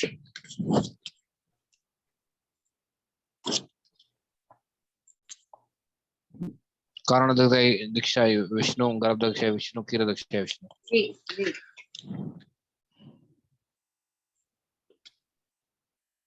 तो इस पैराग्राफ में भक्तों का और भक्तों का कैसा पालन करते हैं उसके बारे में बताएं। आगे, सारे जीव भी भगवान के ही विभिन्न अंश विस्तार हैं और चूंकि इनमें से कुछ स्वामी बनना तथा परमेश्वर की नकल करना चाहते हैं, अतएव उन्हें इस भौतिक सृष्टि में प्रवेश करने की अनुमति इस छूट के साथ देते हैं कि वे प्रकृति के ऊपर प्रभुत्व जमाने की अपनी प्रवृत्ति को पूर्ण उपयोग कर लें। भगवान के अंश रूप जीवों की उपस्थिति में संपूर्ण व्यवहार जगत क्रिया प्रतिक्रिया का आलोडित हो जाता है। इस तरह जीवों को भौतिक प्रकृति पर प्रभुत्व जमाने की पूरी सुविधाएं प्रदान की जाती हैं, लेकिन परम नियंता तो अपने स्वांश परमात्मा रूप में जो पुरुषों में से एक है स्वयं भगवान ही है। तो यहाँ पे क्या बताया कि जीव क्या करता है? जीव स्वामी बनना चाहता है, अपना प्रभुत्व जताना चाहता है। तो भगवान ने उसके लिए क्या अरेंजमेंट किए? ये भौतिक सृष्टि की रचना कर दी है। हरे कृष्णा माता जी, मैं बड़ा नहीं करता, क्षमा चाहूंगा, बीच में थोड़ा डिस्टर्ब कर रहा हूँ। अर्जुन दास प्रभु जी, आप रिकॉर्डिंग कर रहे हैं? यहाँ पे मेरे पास भी बिजली चली गई है तो क्लास रुक रही है। यस प्रभु, हो रही रिकॉर्डिंग है। आप रिकॉर्डिंग कर रहे हैं ना? क्योंकि मेरे पास चल रही है रिकॉर्डिंग। जी प्रभु। हाँ चलो ठीक, यहाँ पे बिजली चली गई। तो जीव क्या करता है? भगवान के जैसे स्वामी बनना चाहता है, रसास्वादन करना चाहता है, भरण पोषण करना चाहता है। तो भगवान ने क्या करा? यह पूरी सृष्टि की रचना कर दी। तो अगर हम लोग देखें, इस सृष्टि को समझना बहुत ही मुश्किल है, बहुत ही मुश्किल है कि भगवान ने इतने सारे ब्रह्मांड बनाए, उसमें इतने सारे जीव बनाए, इतने सारे अवतार आए, ये सारी क्रिएशन, इतनी सारी योनियां बनाई, ये सब जिसे हम समझ भी नहीं पाते इतनी बार पढ़ने पर। भगवान ने ये सृष्टि कर डाली किसके लिए? सिर्फ हमारी इच्छा पूरी करने के लिए कि हम क्या है, स्वामी बनना चाहते हैं भगवान की तरह। सिर्फ इसके लिए भगवान ने पूरी सृष्टि कर दी, और ऐसी सृष्टि करी कि हम लोग समझ भी नहीं पाते। अगर हम भगवान की सृष्टि का देखें तो कभी गार्डन में जाकर देखें तो भगवान ने कितने फूलों की सृष्टि कर दी, कहाँ से कलर आ गए फूलों के अंदर, देखें तो शेडिंग कहाँ से कर दी। हम ब्रश और पेंट लेकर भी वैसे शेडिंग नहीं कर सकते। भगवान ने कैसे एक एक कलर के फ्लावर्स में ऐसी शेडिंग, दूसरे में ऐसी, सारे फलों में अलग अलग रस भर दिए। मतलब कितनी सृष्टि का एक एक हम डीपली देखें तो कैसे कर दिए ना। इतने प्रकार की फल हो गए, इतने प्रकार के वृक्ष हो गए, इतने प्रकार के मनुष्य हो गए, कैसी कर दी? सिर्फ हमारी एक इच्छा करने पे। और जब भगवान ने कर दी तो हम सृष्टि नहीं समझ पाते कि भगवान, और फिर उसके बाद हमें फ्रीडम दे। तो क्या करते हैं एक बच्चा जब घर घर खेलता है तो वो क्या करते हैं, वो जब माता को किचन में, अपनी माँ को किचन में कुकिंग करते हुए देखते हैं कि मम्मी रोटी बना रही है, मम्मी सब्जी बना रही है, तो वो क्या करते हैं कि वो इच्छा करता है बच्चा कि मुझे भी ऐसे करना है, मुझे दो, मैं बनाता हूँ, मैं रोटी बेलता हूँ। बच्चा ऐसे जिद करता है। तो माँ उसे क्या कहती है, एक किचन सेट लाकर दे देती है प्लास्टिक का, कि ये लो तुम्हारा गैस का चूल्हा, ये लो पतीला, कढ़ाई, ये लो तुम अब बनाओ। तो वो उस किचन सेट में बच्चा क्या है, खेल खेल में रोटी कि ये मेरा है, ये मैंने बनाई, ये सब्जी मैंने बनाई, ये चपाती मैंने बनाई। तो ऐसे झूठ मूठ का खेलता रहता है। खेलता रहता है बच्चा। और फिर जब भूख लगती है तो फिर लेकिन वो क्या है, किसकी क्या करता है, अपनी बनाई हुई रोटी खाता है। वो फिर एंड में माँ के पास ही आते हैं और फिर माँ कहे कि तुमने बनाई तो थी अभी इतनी सारी चपाती, तुमने राइस भी बनाई थी, तुमने सब्जी भी बनाई थी, तो खा लो ना। तो नहीं, फिर वो रोते हुए माँ के पास ही आते हैं। और इसी प्रकार जीव भी क्या है, जीव भी क्या है, भौतिक जगत में सारे रसों का स्वादन कर लेगा और फिर एंड में क्या आएगा, भगवान की शरण में ही आएगा। अगर हम लोग पाश्चात्य देशों में देखें तो भक्त लोग बताते हैं कि तुम लोग जो अभी मटेरियल एंजॉयमेंट चाह रहे हो कि हम वेस्टर्न कल्चर को अपना रहे हैं, अपनी संस्कृति को छोड़कर हम वेस्टर्न कल्चर को अपना रहे हैं, तो कहते हैं हम ये सारी वेस्टर्न कल्चर हम भोग चुके हैं, इसमें कोई आनंद नहीं है। हम लोग आपकी वैदिक संस्कृति को अपना रहे हैं और आप हमारे कल्चर को अपना रहे हो, इसमें कोई भी स्वाद नहीं है, वापिस वहीं पे ही आना पड़ेगा। तो एक भक्त अपना रियलाइजेशन बता रहे थे कि मंगोलिया कंट्री, पता नहीं कौन सी कंट्री में थे, कि वहां पे टेम्परेचर इतना डाउन होता है कि अगर आपकी थूक नीचे गिरी तो वो नीचे जमीन पे गिरने तक वो जम जाएगी। -23 -30 डिग्री टेम्परेचर होता है वहां पे, इतनी ठंड होती है। तो और ऐसी ठंड में भी कहते हैं हम धोती कुर्ता पहन रहे हैं क्योंकि ये वैदिक कल्चर है, और आप हम लोगों की नकल करके जीन्स पहन रहे हो। इसमें कोई सुख नहीं है, हम इसे भोग चुके हैं और एंड में फिर वैदिक संस्कृति पे ही आ रहे हैं। तो जैसे वो बच्चा है, अभी जब तक वो खेल रहा है तो खेल रहा है, जब उसे भूख लगी तो एंड में माँ के पास ही आना पड़ा। तो ऐसे ही इस भौतिक इंद्रिय तृप्ति में कोई भी रस नहीं है। ये जीव भी क्या कर रहा है, अपने इतने जन्मों का भोग करने के बाद उसमें उसने एंड में आकर क्या है, भगवान की ही शरण ले ली।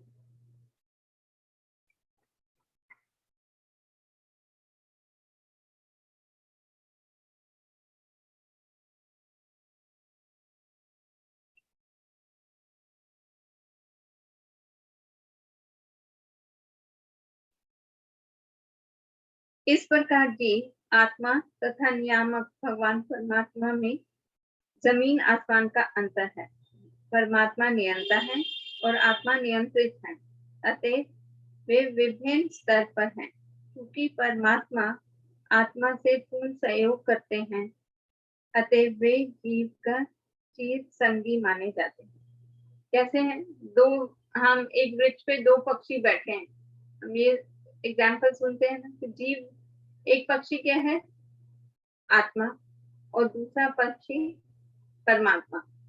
एक जो जीव है वो फल खा रहा है और दूसरा क्या कर रहा है, उसको उसको देख रहा है, वॉच कर रहा है अच्छे।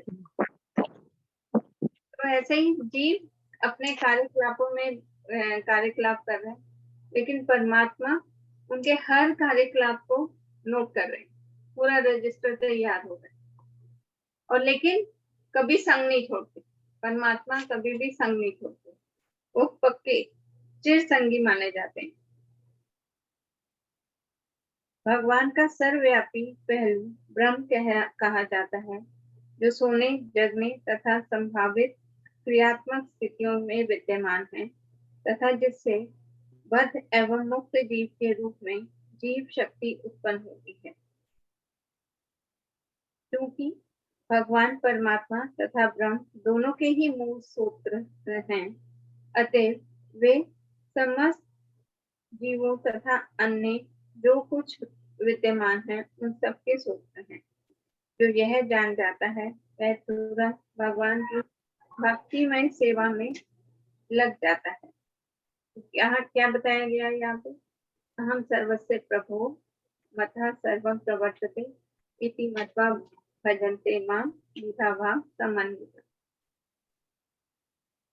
भगवान का ऐसा शुद्ध भक्त, परम एवं पूर्ण ज्ञानी भक्त तन मन से भगवान के प्रति आसक्त रहता है, और जब भी ऐसा भक्त अपने जैसे अनन्य भक्तों के साथ मिलता है तो उन सबके पास भगवान के दिव्य कार्यकलापों के महिमा गायन के अतिरिक्त और कोई कार्य नहीं होता। तो जैसे हम चींटियां देखते हैं ना, चींटियां एक लाइन में चलती जा रही हैं और कभी सामने से दूसरी चींटी मिली तो वो कुछ इंटरेक्शन होता है, उनका बातचीत होती है, फिर दोनों अपने अपने रास्ते में चल पड़ती हैं। ऐसा ही होता है ना।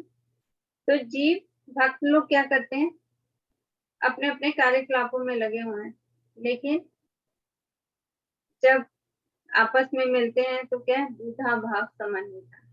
वो क्या करते हैं, आपस में डिस्कस करते हैं, कृष्ण चर्चा करते हैं। जब चींटियां आपस में मिलती हैं तो वो इंटरेक्ट करती हैं क्या, कि मीठा वहां पर मिलेगा, उस डायरेक्शन में गुड़ मिलेगा, उस डायरेक्शन में शक्कर मिलेगी।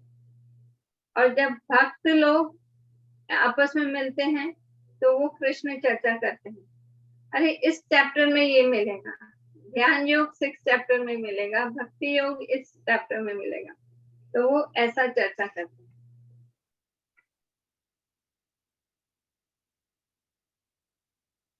जो लोग शुद्ध भक्तों के समान उन्नत नहीं हैं, अर्थात जिन्होंने भगवान के केवल ब्रह्म या परमात्मा पहलू का साक्षात्कार किया है, वे शुद्ध भक्तों के कार्यकलापों को नहीं समझ सकते। भगवान अपने शुद्ध भक्तों के हृदय के भीतर आवश्यक ज्ञान प्रदान करके सदैव उनकी सहायता करते हैं। इस तरह अपनी विशेष कृपा से अज्ञान के अंधकार को दूर कर देते हैं। तो क्या है, जो जिन्होंने ब्रह्म या परमात्मा साक्षात्कार किया वो शुद्ध भक्तों के हृदय की बात नहीं जानते। तो ऐसे एक भक्त ने श्रील प्रभुपाद से पूछा कि प्रभुपाद आपने इतने सारे ग्रंथ कैसे लिखे? तो प्रभुपाद ने उत्तर दिया कि ये ग्रंथ मैंने नहीं लिखे, भगवान ने लिखे हैं। तो दूसरे भक्त थे तो वो अपनी व्याख्या देने लगे कि प्रभुपाद का कहने का अर्थ है कि ये सारे ग्रंथ जो हृदय में भगवान जो परमात्मा रूप में बैठे हैं, उन्होंने प्रेरणा दी, उन्होंने ज्ञान दिया और फिर प्रभुपाद ने लिखे। प्रभुपाद कहते, मैंने तुम्हें कहा ना, ये ग्रंथ मैंने नहीं लिखे, ये साक्षात कृष्ण ने लिखे।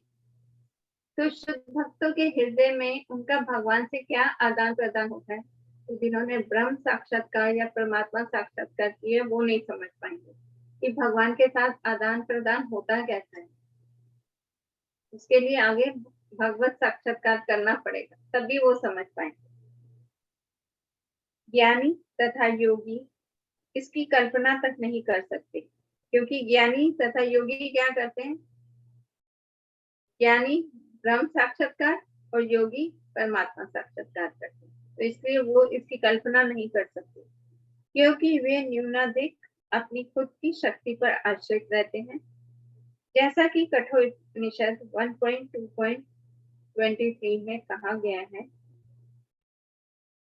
भगवान केवल उन्हीं के द्वारा जाने जा सकते हैं जिन पर उनकी कृपा होती है, अन्य किसी के द्वारा नहीं। ऐसी विशेष कृपा केवल उनके शुद्ध भक्तों को ही प्रदान की जाती है। इस तरह श्री ईशोपनिषद भगवान की कृपा की ओर संकेत करती है, जो ब्रह्म ज्योति के कार्य क्षेत्र के परे है।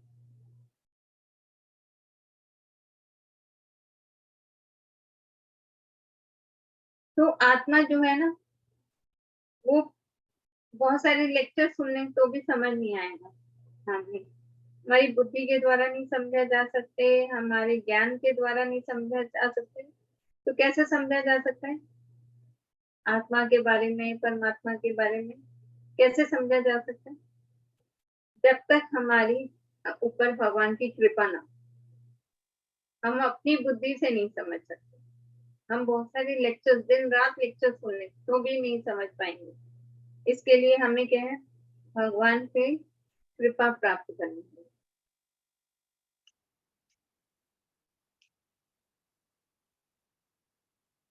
और जब भगवान की कृपा प्राप्त होती है ना, तो कहते तब वो हमें हमारे सामने अपने आप को रिवील करते हैं, अपने आप को प्रकट करते हैं और हम समझ पाते हैं।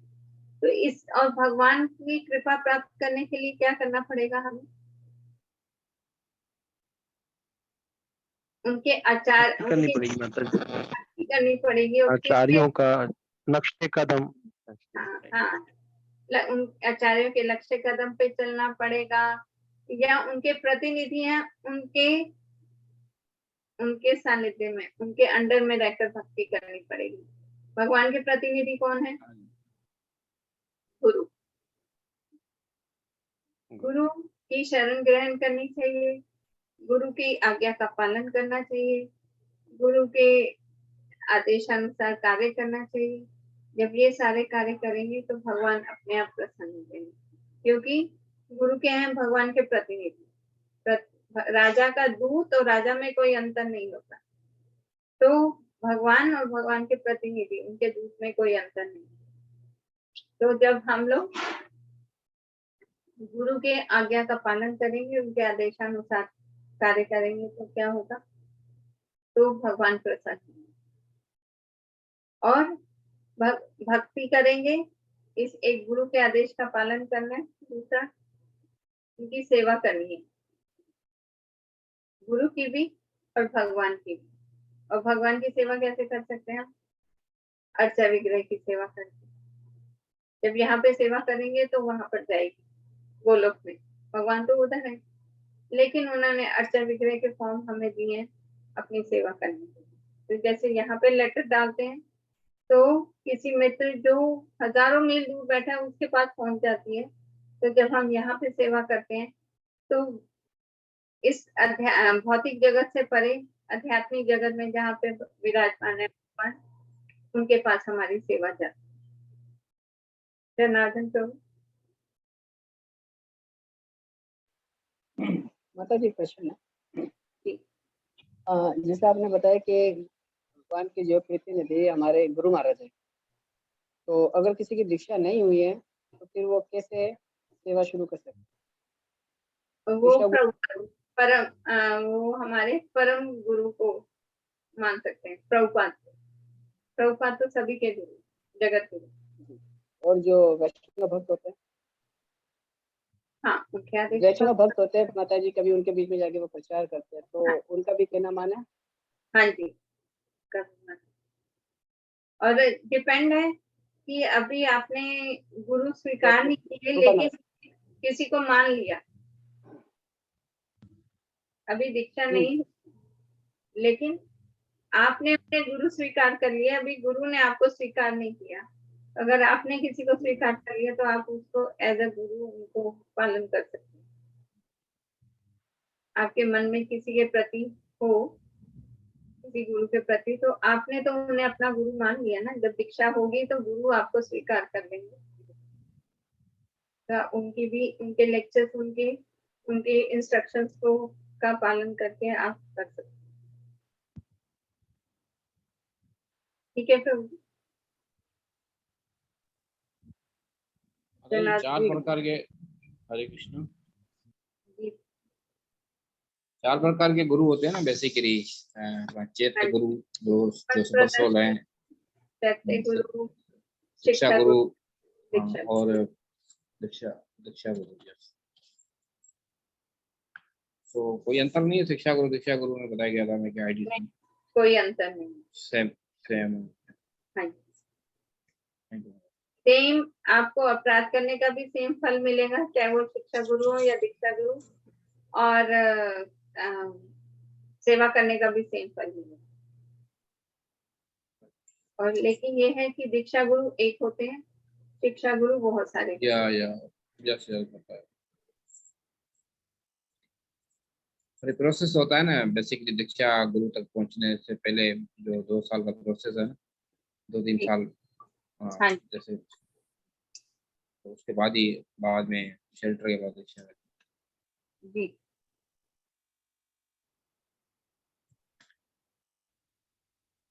तो हमारा मंत्र 16 यहाँ पे खत्म हुआ, और अगर आप लोग अलाउ करें तो आज ही हम लोग क्वेश्चन आंसर डिस्कस कर लें,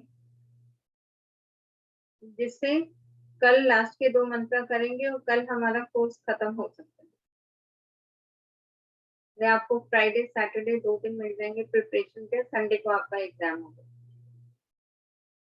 तो अभी 9:15 बजे हैं, अगर आप अलाउ करें तो नहीं मतलब अभी हमने ये जहन नहीं बनाया है अभी। 17 भी पढ़ लें आज, तो कल हम लोग कर लेंगे 18 के साथ। आज क्वेश्चन आंसर डिस्कस ना करें? आज लोग भी थोड़े कम हैं। हाँ, आज कम है अनुत्मा दास प्रभु जी, उनके ना मामू फोत हो गए और कुछ वक्त वहाँ पर है उनके साथ।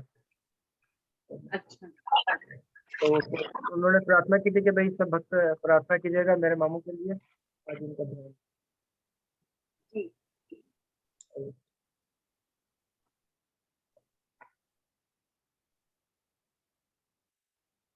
तो फिर अभी हम लोग मंत्र 17 करें।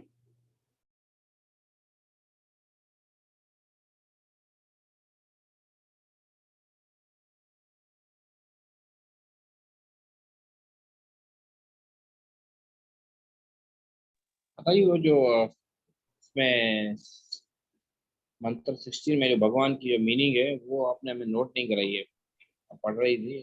कौन सा? तो जैसे भगवान की मीनिंग है ना, ब मीन्स अपना गार्डियन, ग मीन्स लीडर, तो ये थोड़ा नोट कर लीजिए।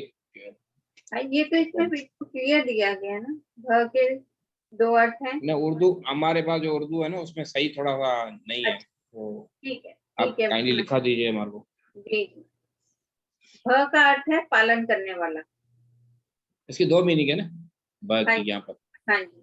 एक अच्छा, एक गार्डियन है, दूसरा पालन करने वाला, दूसरा पालन करने वाला, तो ये सेम ही आता है, जो पालन पोषण करता है। भ का अर्थ जो पालन करने वाला है।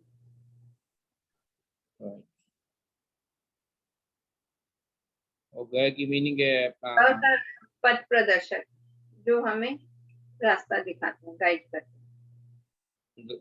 लीडर आएगा ना। हाँ जी। वा और वान का अर्थ है कि सभी जीव उनमें निवास करते हैं और वे सब में निवास करते हैं। ये अचिंत्य चेतन, वे सभी जीवों में वास करते हैं और सभी जीव उनमें वास करते हैं। ये भगवान। अच्छा, वहां पर अलग मीनिंग है ना, नेक्टर ऑफ डिवोशन में अलग है, यहाँ ईशा उपदेश का अलग मीनिंग है। ये जीव गोस्वामी ने दी है ना ये मीनिंग भगवान की। जी। ठीक है माधव, हरे कृष्ण।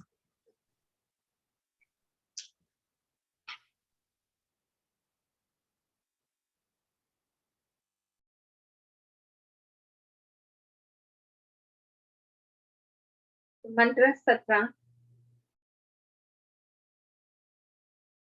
वायुर अनिलम अमृतम मथेदम भस्मांतम शरीरम ओम क्रतो स्मरा कृतं स्मरा क्रतो स्मरा कृतं स्मरा। 15-16 में भक्त क्या प्रार्थना कर रहे हैं कि अपने आवरण को हटाइए, जिससे मैं आपके मुख कमल का दर्शन कर सकूं। और दर्शन करते समय भक्त क्या कर रहे हैं कि मैं अपने आप को आपका अंश भी मानूं, ऐसा। और 17-18 में वो क्या प्रार्थना कर रहे हैं कि मैं आपके प्रति भक्ति में क्रियाकलापों को कर सकूं। आपसे प्रार्थना तो करी, अब आपकी सेवा भी कर सकूं, उपासना भी कर सकूं और भक्ति में क्रियाकलाप कर सकूं, इस चीज के लिए वो प्रार्थना कर रहा था।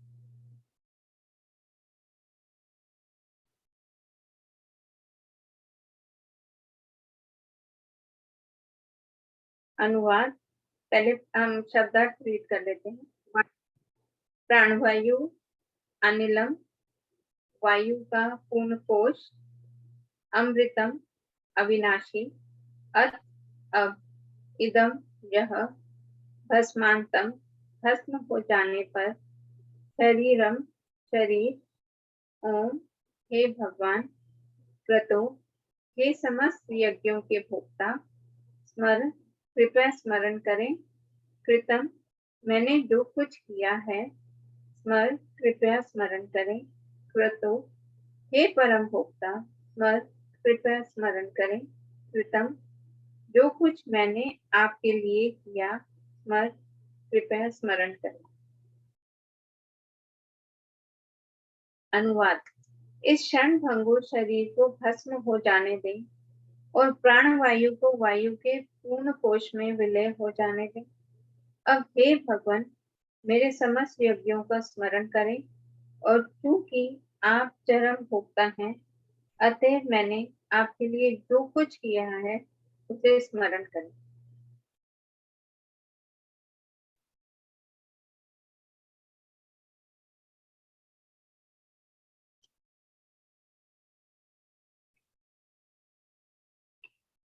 तो यहाँ पे भक्त प्रार्थना कर रहे हैं कि मैंने आपके लिए जो कुछ किया है, ऐसा नहीं है कि वो शो ऑफ करना चाह रहा है, वो एक प्रार्थना कर रहा है कि मैंने कुछ अगर आपके लिए कुछ किया है तो उसका स्मरण करें और मुझे क्या है और इस भौतिक शरीर का अंत हो जाने दें और इस आध्यात्मिक शरीर को इस ये आध्यात्मिक स्वरूप मुझे प्रदान कीजिए।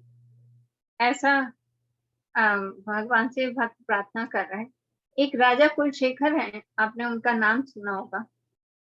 राजा कुलशेखर साउथ इंडिया के एक भक्त हैं, जिन्होंने भगवान की स्तुति के लिए एक बुक लिखी।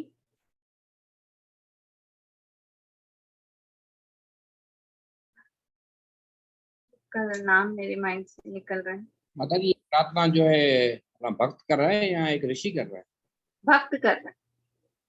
तो ये क्यों जता रहा है कि जो मैंने आपके लिए किया है उसको याद करो और मैंने जो हाँ। यज्ञ किए हैं उसको याद। तो ये भक्त तो नहीं जता, लेकिन भक्त तो जानता है कि भगवान अंतर्यामी है, वो सब कुछ जानते हैं, उसे ये बताने के क्या है? ये अभी आप पूरा डिटेल पढ़ेंगे ना मंत्र में तो उसमें पता चलेगा। ये सिर्फ अनुवाद है। लास्ट लास्ट लास्ट टाइम हमने किया था, बताया गया था कि ये ऋषि की प्रार्थना है, नहीं ये भक्ति। हाँ। नहीं, भक्त की प्रार्थना है। 15, 16, 17, 18 एक भक्ति प्रार्थना कर रहे हैं। भक्ति तो भगवान के दर्शन करना चाह रहे हैं, तो वो कह रहा है कि अपना ये अपने मुख कमल से ये तेज हटा दीजिए, मुझे दर्शन करने दीजिए। भक्ति तो भगवान तक पहुंचता है, वही तो भागवत साक्षात्कार करता है। यहाँ ये भक्ति ही प्रार्थना हो रही है। नहीं, जैसे कि अभी हमने एक नेक्टर ऑफ डिवोशन में पढ़ा था ना कि जब हम अर्जुन की सेवा करते हैं तो एक मंत्र था, बेमरा प्रसाद जी बता रहे थे कि हम जब जाते हैं तो भगवान से मतलब उसकी ट्रांसलेशन ये बताई गई थी, चलो का तो मुझे याद नहीं है, अभी ध्यान में नहीं आ रहा कि मैं जो है अपना आपके दासों का दास हूँ, मतलब मैं जो है शुद्ध नहीं हूँ कि मैं आपकी सेवा कर सकूँ, ऐसा कोई एक मंत्र था। तो यहाँ पर जो एक मतलब डिफरेंट जो है अपना बताया जा रहा है कि आप याद करो मेरे यज्ञों को, मैंने आपके लिए जो ये किया वो याद करो। ऐसा तो शुद्ध जो भक्ति जो है, जैसे हम देखते हैं गोपी को यहाँ राग आत्मिका के जो ये कैटेगरी के जो भक्त हैं वो तो इस तरह की प्रार्थना नहीं करते हैं। जैसे वो ये रियलाइज भक्त जो है यहाँ पे ये रियलाइज करवाने का नहीं प्रयास कर रहा कि भगवान मैंने देखो आपके लिए क्या क्या किया। वो तो वो तो ये जानते हैं ना, वो तो अंतर्यामी है, वो सब कुछ परमात्मा जानते हैं ना। में जानते हैं। वो एक विनम्र भाव से ये कह रहे हैं कि अगर मैंने आपके लिए जो कुछ किया आप उसका स्मरण करें और अगर आपको सही लगता है तो आप मुझे उसके अकॉर्डिंग फल प्रदान करें, अगर आपको लगता है तो। और ये भक्त जो है ये प्रार्थना किस समय आ रही है? मृत्यु के समय की प्रार्थना आ रही है कि आजीवन मैंने क्या किया आपके लिए, हे भगवान उसका स्मरण करें, क्योंकि ये भौतिक शरीर नष्ट हो जाने दो और आध्यात्मिक शरीर मुझे दो। अगर आपको लगता है कि मैंने आपके लिए कुछ किया है और वो सही है तो आपसे प्रार्थना कर रहा हूँ कि इस भौतिक शरीर को नष्ट हो जाने दो और एक आध्यात्मिक शरीर मुझे मिले। आप मुझे आध्यात्मिक वो इसकी भी एक प्रार्थना की मैं आध्यात्मिक स्वरूप मिलेगा तो परमानेंट आपकी सेवा कर सकूं। तो हिज डिवाइन ग्रेस ऑफ सनातन ऐसी भक्ति स्वामी शिला प्रभुपाद जी कहते हैं कि जब अंत समय का जो समय आता है तो अगर हमारे मुख से भगवान का नाम नहीं निकल रहा, लेकिन अगर हम शिव भक्ति करते हैं और भगवान हमारे हृदय में बैठे हुए हैं तो भगवान खुद ही कृपा करते हैं, हमारे मुख से जो है वो हरि नाम हाँ, निकल ही जाता है। तो यम यम वापि स्मरण भाव तजन्ते करो। इस मंत्र में यही आएगा कि यदि वादाति दोषेण मद्भक्ता मम न स्मरे अहम स्मरामि मद्भक्ता नायामि परमम गति। कि क्या है कि अगर वात पित्त आदि दोष के कारण भक्त मेरा स्मरण ना भी करे तो मैं अपने भक्तों का स्मरण करता हूँ और उन्हें परम गति प्रदान करता हूँ, ऐसा भगवान बोल रहे हैं। लेकिन भक्त क्या कर रहा है? मैं आपको राजा कुलशेखर की बात बता रही थी। राजा कुलशेखर एक साउथ इंडिया के एक भक्त हैं जो राजा थे, लेकिन उनको भगवान के प्रति बहुत आकर्षण था और एक बार भगवान ने साक्षात उन्हें अपने दर्शन दिए थे और फिर उन्होंने अपना राजपाट छोड़कर भगवान की भक्ति में लग गए। तो उन्होंने एक पुस्तक लिखी थी मुकुंद माला स्तुति। तो प्रभुपाद अपने तात्पर्य में कई जगह कोट करते हैं, तो वो उसमें राजा कुलशेखर भी ऐसे ही प्रार्थना कर रहे हैं कि हे भगवान मेरा ना अभी मृत्यु हो जाए, क्योंकि अभी मेरा शरीर स्वस्थ है, पता नहीं जब मैं बूढ़ा हो जाऊंगा तो कफ वात पित्त मेरे इम्बैलेंस हो जाएगा बॉडी में और फिर मेरा गला जो है गला रुद्ध हो जाएगा, बिल्कुल पता नहीं कंठ कैसा होगा, मैं आपका नाम ले सकूंगा कि नहीं ले सकूंगा। आज मैं स्वस्थ हूँ तो मैं आपसे प्रार्थना कर रहा हूँ कि मेरा शरीर अभी अंत हो जाए, जिससे मैं आपका नाम लेते हुए आपका स्मरण करते हुए शरीर त्याग सकूं। तो ऐसा राजा कुलशेखर प्रार्थना करते। तो और उस समय और यहाँ पे भी ये क्या है, भक्त प्रार्थना कर रहे हैं कि मेरा भौतिक शरीर नष्ट हो जाने दो और आध्यात्मिक स्वरूप मुझे मिलने दो, जिससे मैं आपकी परमानेंट सेवा कर सकूं। लेकिन वो साथ में कह रहे कि मेरे कार्यकलापों को स्मरण करो। अगर आपको लग रहा है कि मैं ठीक हूँ, मैं आध्यात्मिक स्वरूप पाने के लायक हूँ, तो मुझे आध्यात्मिक स्वरूप प्रदान करो, ये भौतिक स्वरूप मेरा नष्ट कर दो। मतलब मुझे अभी मृत्यु हो जाए और अभी मैं आपकी सेवा कर सकूं, आपका नाम ले सकूं। तो यहाँ पे भक्त भी यही इसीलिए बोल रहा है कृतोस्मरा कि याद कीजिए मैंने क्या किया है। अगर आपको लग रहा है कि वो ठीक है तो मेरे को आध्यात्मिक स्वरूप प्रदान करो। प्रार्थना अच्छी है, पर एक जो प्योर डिवोशन सर्विस के हिसाब से डिवोटी तो ऐसी प्रार्थना नहीं करेगा। हरे कृष्णा। मूलचंद प्रभु जी, आपसे प्रार्थना है मेरी, इस मंत्र को होने दे। माता जी ध्यान कर रही हैं। प्रभु जी हम सीख रहे हैं, हमारा राइट है हमें पूछना। देखिए प्रभु, आप मुझे बार बार अनम्यूट कर रहे हो। हम मेरी सीख रहे बात हैं। तो सुनिए प्रभु, एक मिनट आप हरे बात कृष्णा तो प्रभु, सुनिए। अनम्यूट नहीं कर रहे, ऐसा लिखा हुआ भगवत गीता के अंदर, ये बताया गया। नहीं, बार बार प्रभु प्रार्थना मुझे करता अनम्यूट है कर रहे आखिरी हैं। समय।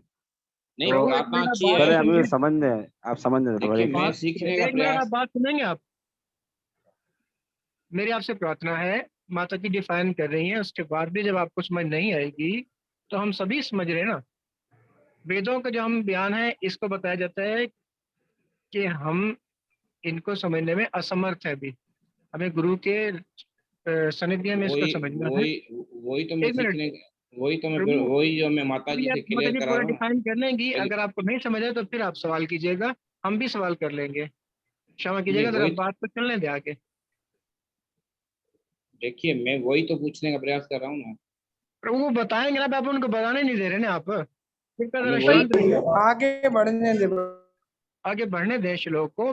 फिर अगर नहीं समझ आए तो फिर हम सभी सवाल कर लेंगे। कृपया जरा सुने तो सही। हरे कृष्ण।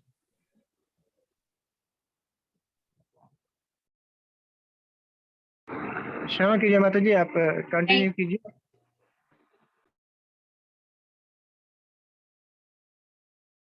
तो तात्पर्य इसमें पहला पैराग्राफ, यह क्षण भगुल शरीर निश्चय ही पराया वस्त्र है। भगवद गीता 2.20 में स्पष्ट कहा गया है कि इस भौतिक शरीर के नष्ट हो जाने पर जीवात्मा नष्ट नहीं होता, न ही वह अपनी पहचान खो देता है। जीवात्मा का रूप कभी निराकार या निर्विशेष नहीं होता, प्रत्युत जो भौतिक वेश है वह आकार विहीन होता है और वह अविनाशी व्यक्ति है के रूप के अनुसार आकार ग्रहण करता है। कोई भी जीव मूलतः निराकार नहीं है, जैसा कि कम बुद्धि वाले लोग गलती से मानते हैं। यह मंत्र इस तथ्य की पुष्टि करता है कि भौतिक शरीर के विनष्ट होने के बाद भी जीव का अस्तित्व बना रहता है।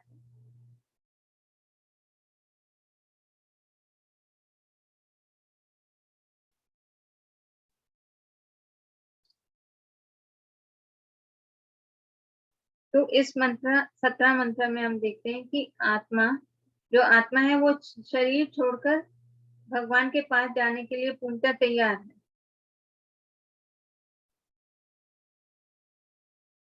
भक्त जब शरीर छोड़ता है ना, तो वो बहुत सारी प्रार्थना करता है, क्योंकि भक्त की इच्छा होती है कि मैं वृंदावन में जाकर अपना शरीर छोड़ूं। और यहाँ पे एक काशी में जाकर, कोई चाहता है कि मैं यमुना के तट पे शरीर छोड़ूं, कोई कहता है कि काशी में जाकर मैं शरीर छोड़ूं, कि वहां पे एक मणि घाट है, हरिचंद्र घाट, मणि घाट है, वहां पे जाकर शरीर छोड़ूं। तो भक्त लोग क्या कहते हैं कि मेरी इच्छा होती है, भक्त की इच्छा है कि वो ऐसी स्थान पे शरीर छोड़े कि जिससे वो परमात्मा के पास जा सके। तो वृंदावन में एक हॉस्पिटल है, हॉस्पिस, वो ये इस्कॉन के अंडर ही है हॉस्पिस। उसमें एक पूरा रूम बनाया गया है, जिसमें चारों ओर भगवान की पिक्चर्स हैं, और कोई भक्त जब शरीर छोड़ने का समय आता है तो वहां उसी रूम में ही और होते हैं, और सब भक्त मिलकर खूब कीर्तन करते हैं। जब जहाँ वो जो डेथ बेड पे है भक्त, वो जिस साइड दृष्टि करते हैं उन्हें भगवान के दर्शन होते हैं, क्योंकि चारों तरफ भगवान की पिक्चर्स हैं। जहाँ अपनी दृष्टि घुमाते हैं, या तो भगवान के दर्शन होंगे या भगवान के भक्तों के दर्शन होंगे। और भक्त लोग क्या कर रहे हैं, हरि नाम संकीर्तन कर रहे हैं, खूब जोर जोर से करते हैं कि कानों में हरि नाम जाए, आंखों से दर्शन हो भगवान की, और भगवान का स्मरण करवाते रहते हैं भक्त लोग कीर्तन करके की जोर से।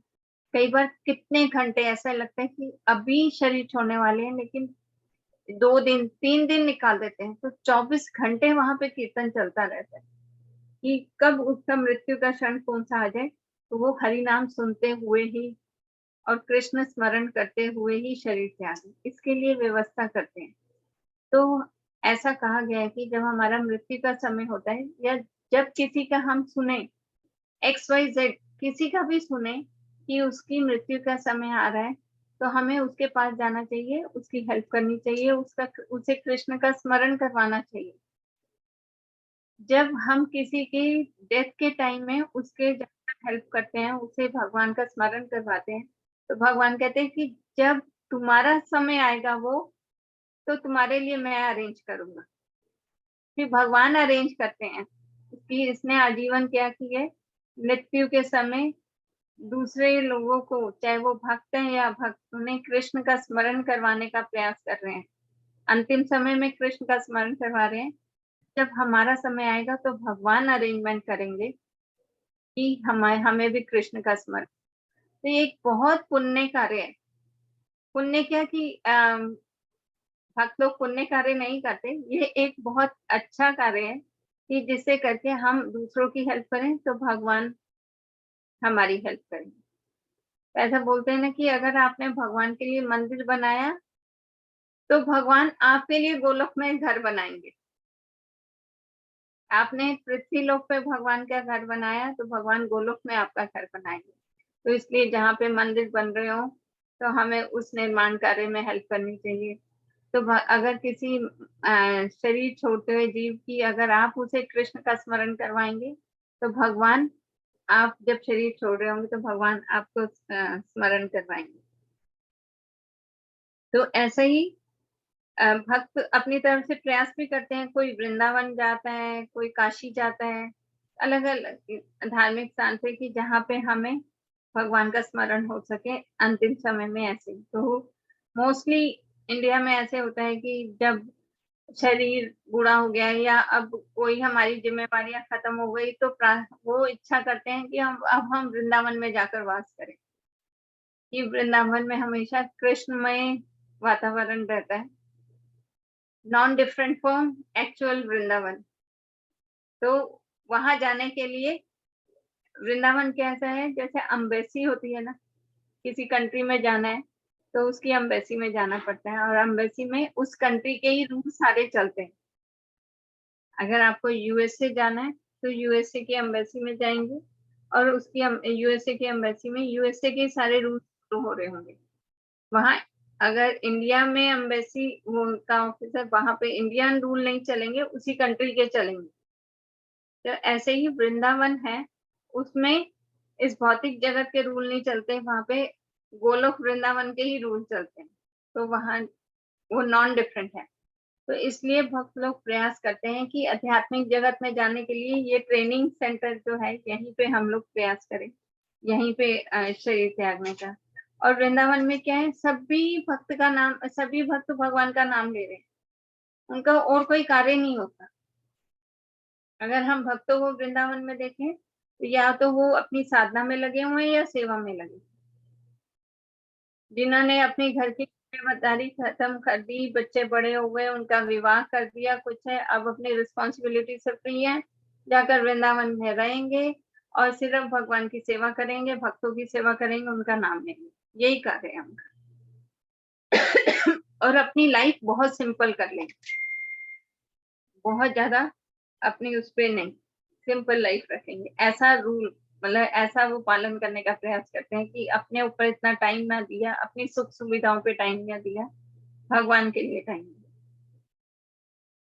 तो यहाँ पे यहाँ पे क्या कर रहे हैं, भक्त प्रार्थना कर रहे हैं कि यह क्षण भंगुर शरीर निश्चय ही पराया वस्त्र है। पराया वस्त्र कैसे है? अगर हम किराए के घर पे रहते हैं तो क्या वो हमारा है? अगर हम किसी विवाह पे गए और अपने कजन से कपड़े बोरो कर लिए कि तुम्हारा ये सूट बहुत अच्छा है, ये स्त्रियों का ये कार्य ज्यादा करती हैं कि अपने फ्रेंड की ड्रेस ले ली, साड़ी ले ली, ड्रेस ले ली, कि किसी और की शादी है तो उससे बोरो की ये ड्रेस शादी पे पहनी और फिर क्या किया, वापस कर दी। वो उसकी नहीं हो जाती ड्रेस, फ्रेंड से बोरो की है एक फंक्शन अटेंड करने के। तो ऐसे ही ये जो हमारा शरीर है क्षणभंगुर है, ये हमारा नहीं है, ये किराए का है। इसे हम परमानेंट मानेंगे तो हमारी ये बेवकूफी है। ये शरीर टेम्परेरी है, और हम कौन है? अहम ब्रह्मास्मि, हम आत्मा है, और ये शरीर जो है किराए का है, क्षणभंगुर है। किराए के घर पे अगर रहें तो उसमें बहुत कुछ नहीं कर सकते। जो मकान मालिक है ना, मना कर देगा कि यहाँ पे कील नहीं ठोक सकते, यहाँ पे ये, क्योंकि ये उसका घर है, किराए का घर है। आप अपनी मनमानी बहुत ज्यादा नहीं कर सकते। आपको बहुत सारे डूज एंड डोंट्स, आप ये कर सकते हो कि ये नहीं कर सकते, आपको पूरी लिस्ट मिलेगी किराए के मकान पे। आप ज्यादा अपनी गाड़ी नहीं अंदर खड़ी कर सकते, आप ये नहीं कर सकते, बहुत सारी रिस्ट्रिक्शंस लगती हैं। और हम लोग क्या है, इस किराए के शरीर पे रह रहे हैं और यहाँ इसे हम अपना मान रहे हैं। ये भगवान का है और हम लोग क्या है, इसमें रह रहे हैं। तो और इसे क्या है, इसे छोड़ना ही पड़ेगा, इससे अटैचमेंट नहीं करनी चाहिए। कोई किराए के मकान में रहकर उससे अटैचमेंट करता है? वो सपना यही देखता है कि कब मेरा अपना मकान बनेगा तो मैं ये करूंगा, ऐसे रखूंगा। तो ऐसे ही हमें इस किराए के शरीर से इतनी अटैचमेंट नहीं रखनी चाहिए। हमें जो हमारा परमानेंट शरीर मिलेगा उसके लिए प्रयास करना चाहिए। परमानेंट शरीर क्या मिलेगा? जब हम आध्यात्मिक जगत में जाएंगे, जहाँ पे जन्म मृत्यु नहीं होती, वहां पे हमें परमानेंट शरीर मिलेगा। हमें उसके लिए प्रयास करना चाहिए। और अभी यहाँ पे जो प्रार्थना कर रहे हैं कि शायद जब शरीर छोड़ने का समय आता है, अंतिम समय में, तो भक्त प्रार्थना कर रहे हैं भगवान से कि प्रतुस्मरा कि याद करो कि मैंने कुछ आपके लिए किया है, और अगर आपको लग रहा है कि वो ठीक है, अनुकूल है, तो मुझे आध्यात्मिक स्वरूप दो जिससे मैं आपका परमानेंटली आपकी सेवा कर सकूं।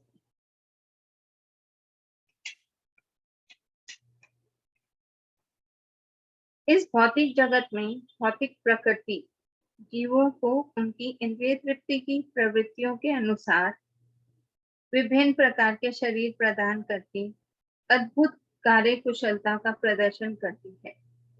जो जीव मल का स्वाद लेना चाहता है उसे ऐसा शरीर प्रदान किया जाता है जो मल खाने के लिए सर्वथा उपयुक्त हो, जैसा कि शुकर का शरीर।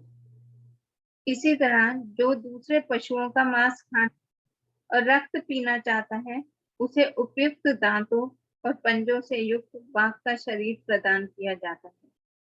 किंतु मनुष्य ना ही मांस खाने के निमित्त बना है, ना ही वह मल का स्वाद लेना चाहता है, चाहे वह निपट आदिम अवस्था में ही क्यों ना हो।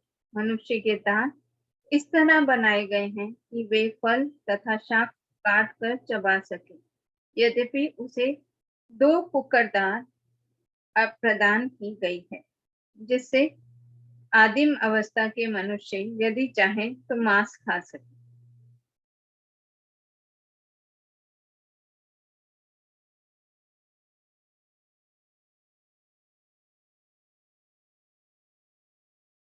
तो यहाँ पे बताया कि हम लोग क्या करते हैं, अपनी प्रवृत्तियों को तैयार कर रहे हैं, अपने कॉन्शियस को तैयार कर रहे हैं। वो कॉन्शियस कैसे तैयार करते हैं हम लोग, जैसा हम जीवन जिएंगे। तो यहाँ पे बोला गया कि भगवान ने पूरा अरेंजमेंट किया है। जो मल खाने के लिए उसे सुअर का शरीर दिया, जो मांस खाने के लिए उसे शेर और बाघ का शरीर दिया। मनुष्य मांस खाने के लिए नहीं बनाओ, तो इसलिए उसे ऐसा शरीर प्रदान नहीं किया गया। उसके कोई ऐसे बड़े बड़े नाखून नहीं है, उसके बड़े बड़े दांत नहीं है। और अगर फिर भी हमें जिस प्रकार का शरीर दिया गया है उससे हम अपोजिट कार्य करें तो ये क्या है, ये हम लोग गलत कर रहे हैं। और हम लोग क्या मांस खा रहे हैं। जो व्यक्ति मांस खाता है उससे पूछो कि अगर आपका शरीर मांस खाने के लिए बना है तो फिर आप कच्चा मांस खाओ ना। आप पका कर खा रहे हैं क्योंकि आप कच्चा मांस नहीं खा सकते, आपका दांत उस हिसाब से बना ही नहीं है। बाघ कभी मांस पका कर खाता है क्या? उसका शरीर ऐसा बना है वो कच्चा भी खा सकता है। अगर मनुष्य का शरीर भी मांस खाने के लिए बना होता तो उसके भी दांत ऐसे बने होते, लेकिन मनुष्य का शरीर ऐसा नहीं बना। और लेकिन वो फिर भी क्या कर रहे हैं, प्रकृति के नियमों का उल्लंघन कर रहे हैं, प्रकृति के नियमों को पालन नहीं कर रहा। उसका शरीर जैसा नहीं बना फिर भी वो खा रहा है।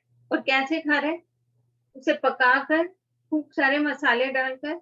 उसे मांस का कोई स्वाद नहीं आ रहा, उसे सिर्फ मसालों का स्वाद आ रहा है, क्योंकि उसका शरीर मांस खाने के लिए बना ही नहीं।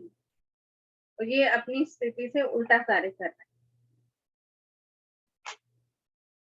तो ये जैसे ये हम पहले बता चुके हैं कि जीवस्य जीवना, जीव ही दूसरे जीव का जीवन है।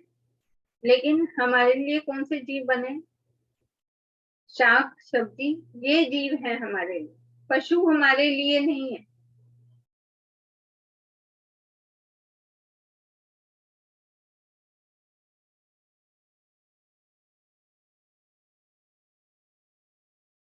यहाँ पे कुछ नेटवर्क इशू हो रहा है कई माता जी नहीं, वो मैंने आपको पर्सनली मैसेज किया, आप पढ़ लेना, सॉरी। अच्छा,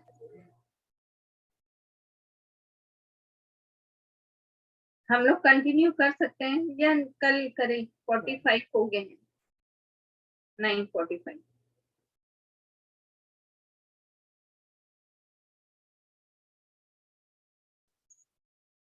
9:45 तक का टाइम है ना? इसका तो क्वेश्चन आंसर है, तो क्वेश्चन आंसर ले लेते हैं। 9 बजे तक, 9:30 बजे तक किसे वाइंड कर लेंगे। जी, किसी का है क्या कोई क्वेश्चन? मतलब कि मेरा एक प्रश्न था ये कि जैसे हमारे ये जो शास्त्र है वो तो अभी सच, सब हमेशा सच बोलते हैं, गलत नहीं है उनमें, लेकिन मेरी बुद्धि तो उसको एक्सेप्ट नहीं कर रही। मैंने एक बार प्रभु जी फिर से रिपीट करेंगे। जैसे कि हम कहते हैं कि शास्त्र जो है वो कभी भी गलत नहीं होती, लेकिन मेरी बुद्धि अगर एक श्लोक को सुनकर एक्सेप्ट नहीं करती, उसको मैं दूसरे किसी और से सुनता हूँ, किसी और से सुनता हूँ, मतलब 2-3 मरतबा सुनने के बावजूद भी मेरा विरोधी विक्षेप बना रहे, तो मुझे क्या करना चाहिए?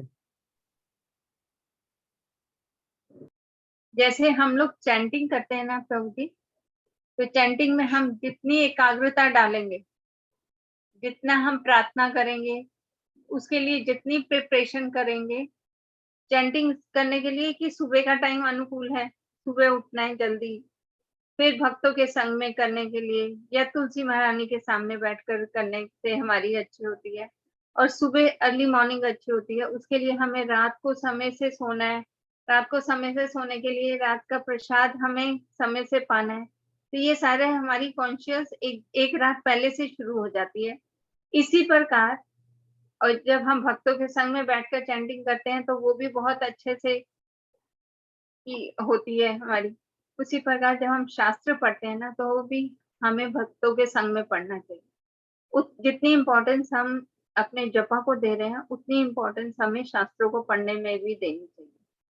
जब हम शास्त्र इतनी एकाग्रता से पढ़ते हैं, भगवान से प्रार्थना करके, जब भी पढ़ने बैठे हैं तो पहले मंगलाचरण करना है। मंगलाचरण सिर्फ क्लास के लिए नहीं, पर्सनली भी जब हम रीडिंग करते हैं तो हमें बोलना चाहिए।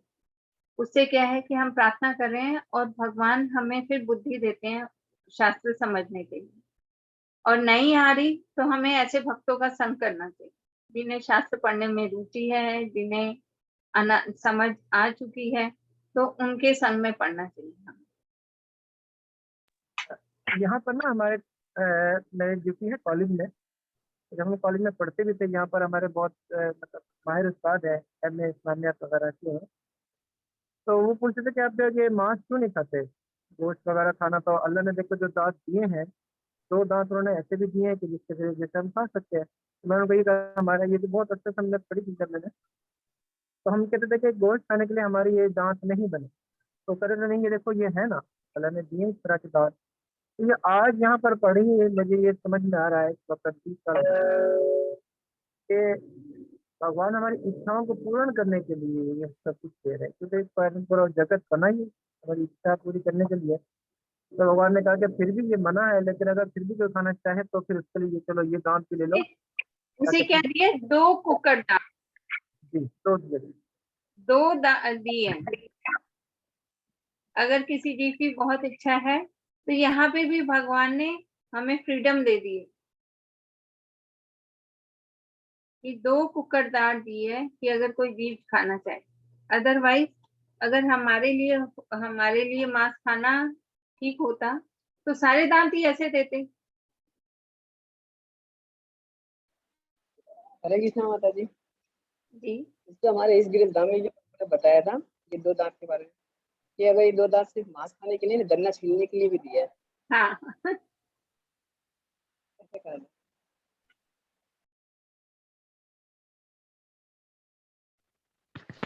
हरे कृष्णा माता जी। हरे कृष्णा। माता जी, इस तरह का फ्रीडम हमारे लिए नुकसानदेह नहीं है?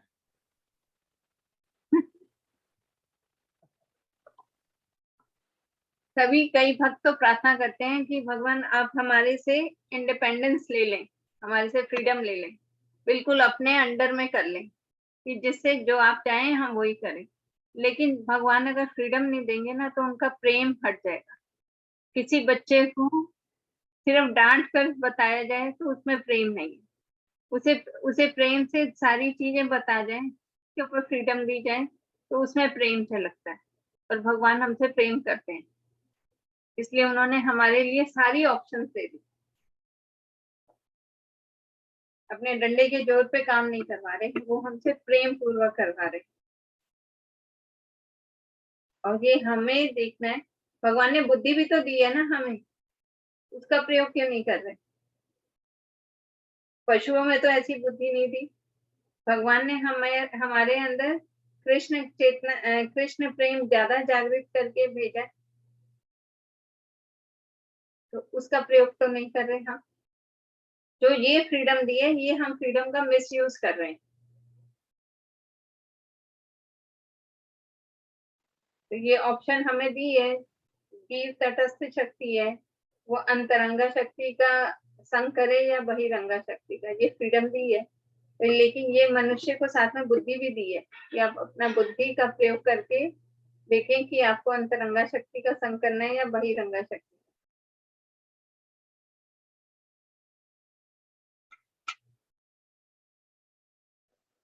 मतलब ऐसा है कि माता जी एक चीज है हमारे पास, अगर उसका हम इस्तेमाल न करें तो फिर एक बड़ी बात है। मतलब उसका हम गलत यूज मिसयूज ना करें। हाँ जी, बेशक 2 दांत दिए हैं भगवान ने, लेकिन उसके लिए हम उसके जैसे प्रभु जी ने बताया कि गन्ना या बादाम तोड़कर भी खा सकते हैं। हाँ जी, तो मतलब उसका अगर हम गलत इस्तेमाल करेंगे तो लाजमी बात है फिर अगला जन्म तो शुकर कुकर का होने वाला है। हाँ जी। फिर वही जैसे जैसे हमारी इच्छा होगी, जैसे जैसे हमारे कर्म होंगे, नेक्स्ट शरीर हमें वैसा ही मिलेगा। मांस खाने की ज्यादा इच्छा होगी तो नेक्स्ट जोनी हमें ऐसे पशु की मिलेगी कि जिसमें हम मांस खा सकें। अब खाओ तुम। इतनी मुश्किल से मनुष्य योनि मिली हमें भगवत प्रेम प्राप्त करने के लिए, उसे फिर हम रिवर्स गियर पे ले आए, मांस खाने वाली योनि पे, जिसे हम क्रॉस करके आए थे, फिर वापस चले गए। तो हमें कोई समझदार कहेगा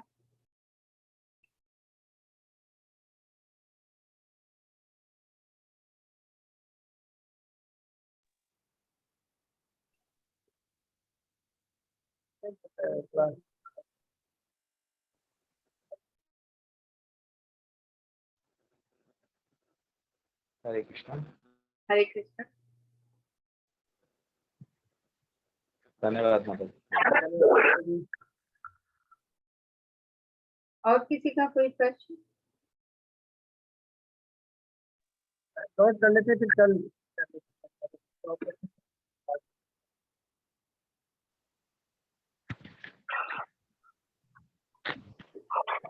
तो हम लोग यहाँ पे एंड करें।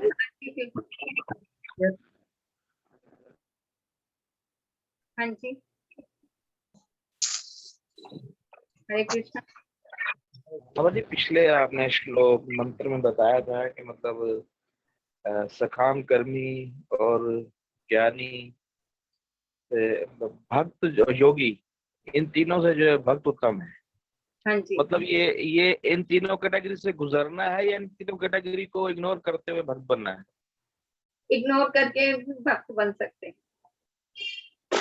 भक्ति ऐसे है, एक योगा लेडर है कि आप सीढ़ी दर सीढ़ी चलो, और एक आपके पास एक एलिवेटर है कि आप डायरेक्ट करो। तो ये आपके ऊपर है कि आपने लिफ्ट का यूज करना है या सीढ़ियों का यूज करना है। दोनों साधन है आपके पास। टाइम बचाना है तो लिफ्ट से करिए, अगर अपनी कसरत ज्यादा करनी है तो फिर सीढ़ियों का इस्तेमाल करिए। समय का को खर्च करना है, वेस्ट करना है, तो आप सीढ़ियों का यूज कीजिए।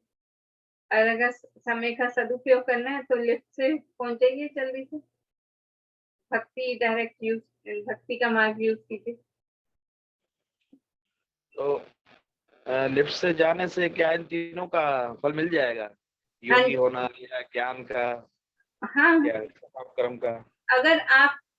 अगर एक व्यक्ति के पास 10 का नोट है, दूसरे के पास 20 का नोट है, और तीसरे के पास 500 का नोट है, तो भक्ति वो 500 का नोट है जिसके अंदर 10 का नोट भी इंक्लूड है, 20 का नोट भी इंक्लूड है। बहुत बहुत धन्यवाद माता जी। हरे कृष्ण। बहुत बढ़िया, धन्यवाद। तो हम लोग एंड करें यहीं पे। यस माता जी, यस। वांछा कल्पतरुभ्यश्च कृपा सिन्धुभ्येव पतितानां पावनेभ्यो वैष्णवेभ्यो नमः। अनंत कोटि वैष्णव भक्त वृंद की जय। श्रील प्रभुपाद की जय। श्री ईशोपनिषद की जय।